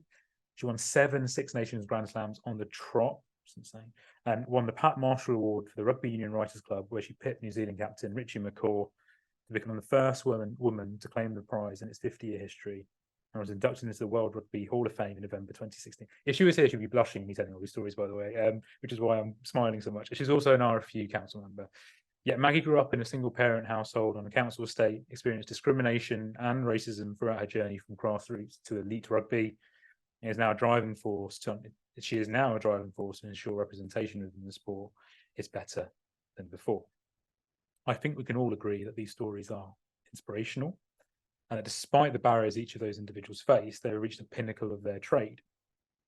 But it could have and should have potentially been a lot easier. Stacey's boss could have taken another tact and not only given her the time off, but actively supported her call up to the England squad. And the boxing authorities could have ensured a belt was available to both men and women who they had facilitated to participate in a fight for a title bearing their name, allowing her to celebrate her accomplishment rather than continue to have to fight for it, even after achieving it. Raheem's teachers and coaches could have been more supportive. QPR could have made access to training a lot easier, and the media could have taken a moment to understand the context of his background. All of this before rubbishing his prospects, making his travel to training a struggle, or assassinating his character and therefore the public perception of him, which I still think that today still holds him back, even though so much has been done to change it. And Maggie shouldn't be the only one driving change in the sport, which has a long history of being perceived as elitist and exclusive. She succeeded in spite of the barriers in front of her and continues to spearhead the need for change, which is an honour to work with her on. And I should say, there's been a number of people today who've shared incredible stories of where they've got to, and we should be truly humbled to have been able to share some of that. But the answers to these structural challenges that I've just described do not lie alone, if at all, at the feet of those individuals and communities who had no part in creating those structural barriers. We all have a role to play, and of course they can drive change, but there's a real responsibility that I'm alluding to that we all carry and should carry. Stories are important, no doubt that they are, but what we do with them, how we act on them, how we learn from them, more so. Otherwise, we are simply harvesting traumas one individual at a time. The power to change and being more inclusive is in all of us. And this has been talked about quite a bit today, about the acronyms that we use in the workplace. And when I joined England Rugby, it was diversity and inclusion, and I changed it in my second week. A lot of people were quite pissed off at me, to be honest, because they just about accepted that anagram, but acronym, not anagram. But nonetheless, the reason I changed it from D&I to IND was that if you don't get inclusion right first, any of that diversity that you wish to see in terms of representative targets, etc., will be coming into cultures which they'll soon and quickly leave if you haven't got that bit right first. And inclusive cultures help foster and help nurture that sense of belonging that we're all seeking to and have spoken about quite a lot today. Prioritizing this has to come before we seek action strategies and targets to diversify and or improve representation. Because being inclusive is in each of our gifts. It doesn't matter who you are, everyone can be inclusive in the way we make decisions, in the way we listen, the way we bring different voices to the table, and how we ourselves behave. It is a muscle that you can all stretch, grow, and nurture. So next time you hear someone's story, let it wash over you, take it all in, but make sure you take from it the essence of what you, your team, and your organization can do to ensure others like that individual need not face the battles that they have. I would like you to tell me your stories. Thank you. And by that, I mean, you can obviously share your story or ask me any questions, if we have time. Do we have any questions? Yeah, sure. The first one's always the hardest, right? Mm-hmm. I'm curious, like, when you stepped into that role, in a sport, as you say, where there's historically has been not very diverse, what was kind of the biggest surprise for you coming in terms of kickstarting that change or accelerating that change? Yeah, I think being a sports fan sometimes isn't the best route to going to work into sport, because you kind of have this sort of rose-tinted lens on and kind of going, it's going to be incredible, it's going to be really slick and smart. And sports are, I'm not saying they're not, but they're probably, in terms of the EDI journey and spectrum, they're probably a bit behind most other sectors, frankly. So that was a little bit of a surprise. The complexity of the organisation was another surprise, and actually how little, I should say, different parts of the game talk to each other. So as a governing body, we have a responsibility for the community and grassroots game, as well as the England teams that play at the highest level. And then you've got a Premier League in between, you look at who oversee the clubs that sit in the professional structure, 3 of whom sadly went down this year, or under, I should say. And the lack of each of them talking about this key issue was a bit of a surprise. And I say it's a surprise because a lot of people will say, well, most organisations and sectors perhaps are either starting on a journey around discussions around ED&I or are in different places. The reason I found it surprising in sport is that when you boil everything down, this is about talent, and sport requires people to play it. And if we don't have more people playing it, the sport dies. So sport doesn't exist without its people. So for there not to have been joined up conversations between those respective entities in this space just felt kind of a bit bonkers, if I'm honest, because every sport needs, probably barring football, who already has loads of people, every other sport is grappling to get more people playing it. Yeah. Oh, sorry, there's one over there as well. Yeah, I just wanted to ask something. In the last couple of years, there's been conversations, there's been a lot in the media regarding cricket and Yorkshire and racism. Considering that, rugby is a very sort of white people's sports, and also privileged, there's some privilege around it. When you're defining the work that you need to do with the leadership, how much of it is in response or preparedness for a crisis rather than coming from a place where coming from a starting point, like you said, it's sports, you need talent, you need, your fans, so you need to develop that. Yeah. How much of it is coming from a point in our PR parlance? Yeah, just being prepared for the next crisis. It's a really good question, and I think that I personally am kind of benefit to some extent in response to that question, because I started off my career in public affairs. I wasn't particularly good, but I have the roots of understanding how to respond to communication and the importance of communication, right? So cricket has had challenges for quite a few years, and I think the sports who are the bigger governing bodies have naturally been paying a lot of attention to what's been happening to them, because it's been very public. And it's actually, and by the way, when I start digging at cricket, it comes from a place of personal passion, because it's my favorite sport, and I sit on a board of a county club. So I'm just being really frank with you. So it's not just me being derogatory.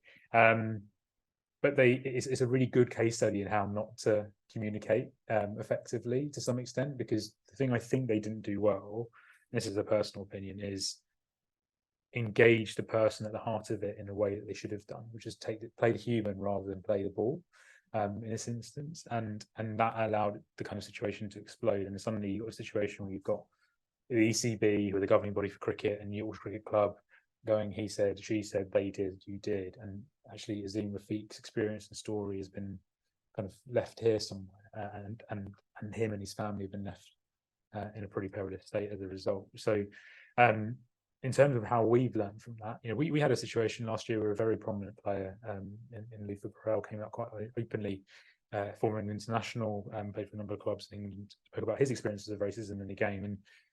And the steps that we took to engage him first, put our arms around him, very quick off the bat, apologise for his experiences as a game. So everyone, having said earlier that no one's talking enough, we came together to kind of apologise, and quickly started a process to investigate them. And so not just to be able to point fingers, but actually in those instances, people of like Luther, who's black, who's from a working class community, the bravery it requires to share that experience is one thing, that to be believed is another.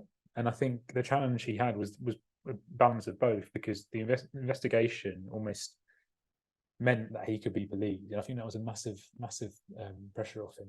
The point being, we engaged him throughout the entire process. We engaged him on all the communication that we're putting out. The investigation itself was independent. And actually, I used the opportunity of what this is, not that you should ever take opportunities from a bad thing. Actually, no, I'm in a comms room. You do take opportunities from a bad thing, right, sometimes. And what we did was go, well, how much of his experience is being shared across the game? So we did some research to understand that, interviewed players of colour and from working class background in the rest of the game, took all that insight and created an elite game inclusion and diversity plan, which has now been launched, which is our organisations working together to drive change across the game. So I've talked around your question there a bit, but hopefully it gives you a bit of space, because it's really important how you respond, particularly in that first instance. Questions? Yeah. Thank you for your speech. You said we need to share our stories, and particularly as an inclusion and diversity director, how do you help your players, particularly one from diverse backgrounds, share their stories? And as communication people, our job is to help our clients to reach their target audience. So how do you make sure their stories are reaching the people that can look up to them and enter the game and make rugby, as we know, is quite a male-dominated and white and elitist sport, more diverse and accessible to people from different backgrounds? It's a really great question, and I think there's a really interesting parallel I can share, because so the Red Roses, who are the women's team, have been top of the world and top of the game for a number of years, but they've really accelerated over the last sort of 6 to 7. And what you'll notice with them is that if you go on their social media accounts, if you look at any piece of communication they do, they are unashamedly themselves, and there's a beauty in that. And in a way, because the state of the grassroots of the women and girls game is a bit smaller but growing at an exponential rate, it allows, and I find it bizarre to say this as it's called to describe it as being more innovative and creative, but we can be, because those players are themselves, they're currently the game's biggest selling point, and us facilitating that in terms of helping them create platforms, helping them use those platforms effectively, ultimately to scream out to the rest of, to all women and girls in the country to come and give rugby a go, is in everyone's interest. And so it's really, really working there, and working in a really wonderful and inclusive way, because I've heard Sadia Kabaya talk about black hair, for example, in sport, and the challenge of covering it up during a game, which rugby should be miles away from talking about, but is talking about today. But then you flip over to the other side and talk about the men's game. That's the game that's almost stuck in a bit of a mud, and in its 150-year history, always been done a certain way. And like, you keep your head down. When you're playing at that high end of the game, your head down, you just do what you got to do, you work for each other. But then people get to the end of their career and they go, well, hang on, I haven't been myself for 15 years. I've been a robot, I've been an athlete. And high performance sport will be like that in a lot of places. And I think sport is cottoning on to the fact that you do need to give platforms, and not just give platforms, create platforms and support and advice to individuals to be their true selves. And one other thing I'd say to this as well is that I remember when I first got in the door, I was a massive fanboy, so it was really embarrassing going to meet some of the players and talk to them, even though I was 10 years older than all of them as well. It's really embarrassing. But what I quickly came to learn was that I was interested in their diversity, and they're more interested in telling their story. And there's a really important distinction here, because in terms of getting the best out of them, rather than say, tell me how it's been being a working class lad coming through, and tell me about the challenges and the barriers that you've had, which is really important to the wider world. I've started to flip the questions to just tell me about your rugby journey, because if they want to talk about it, it will come out. But even if they don't want to talk about it, them being on one of our podcasts, being on one of our marketing campaigns, just talking about their experience in this sport will bring people together closer, because people will realize that actually their experience is really similar to someone of his experience, right? So it's the things that bring us closer together rather than separate us. So get a combination of those two things, I think, is really critical.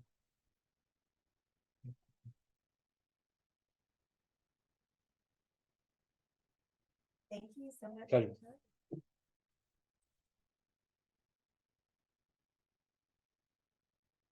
Nearly at the end, so thank you for hanging with us. I hope you found everyone as inspirational as I have. And to close us off, I'm going to invite Suda back to the stage.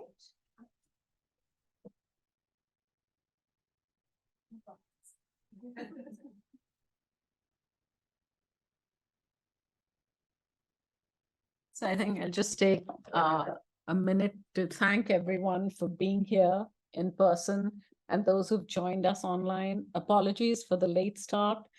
It was slightly earlier in the day, so I think, yeah, we can be forgiven for that.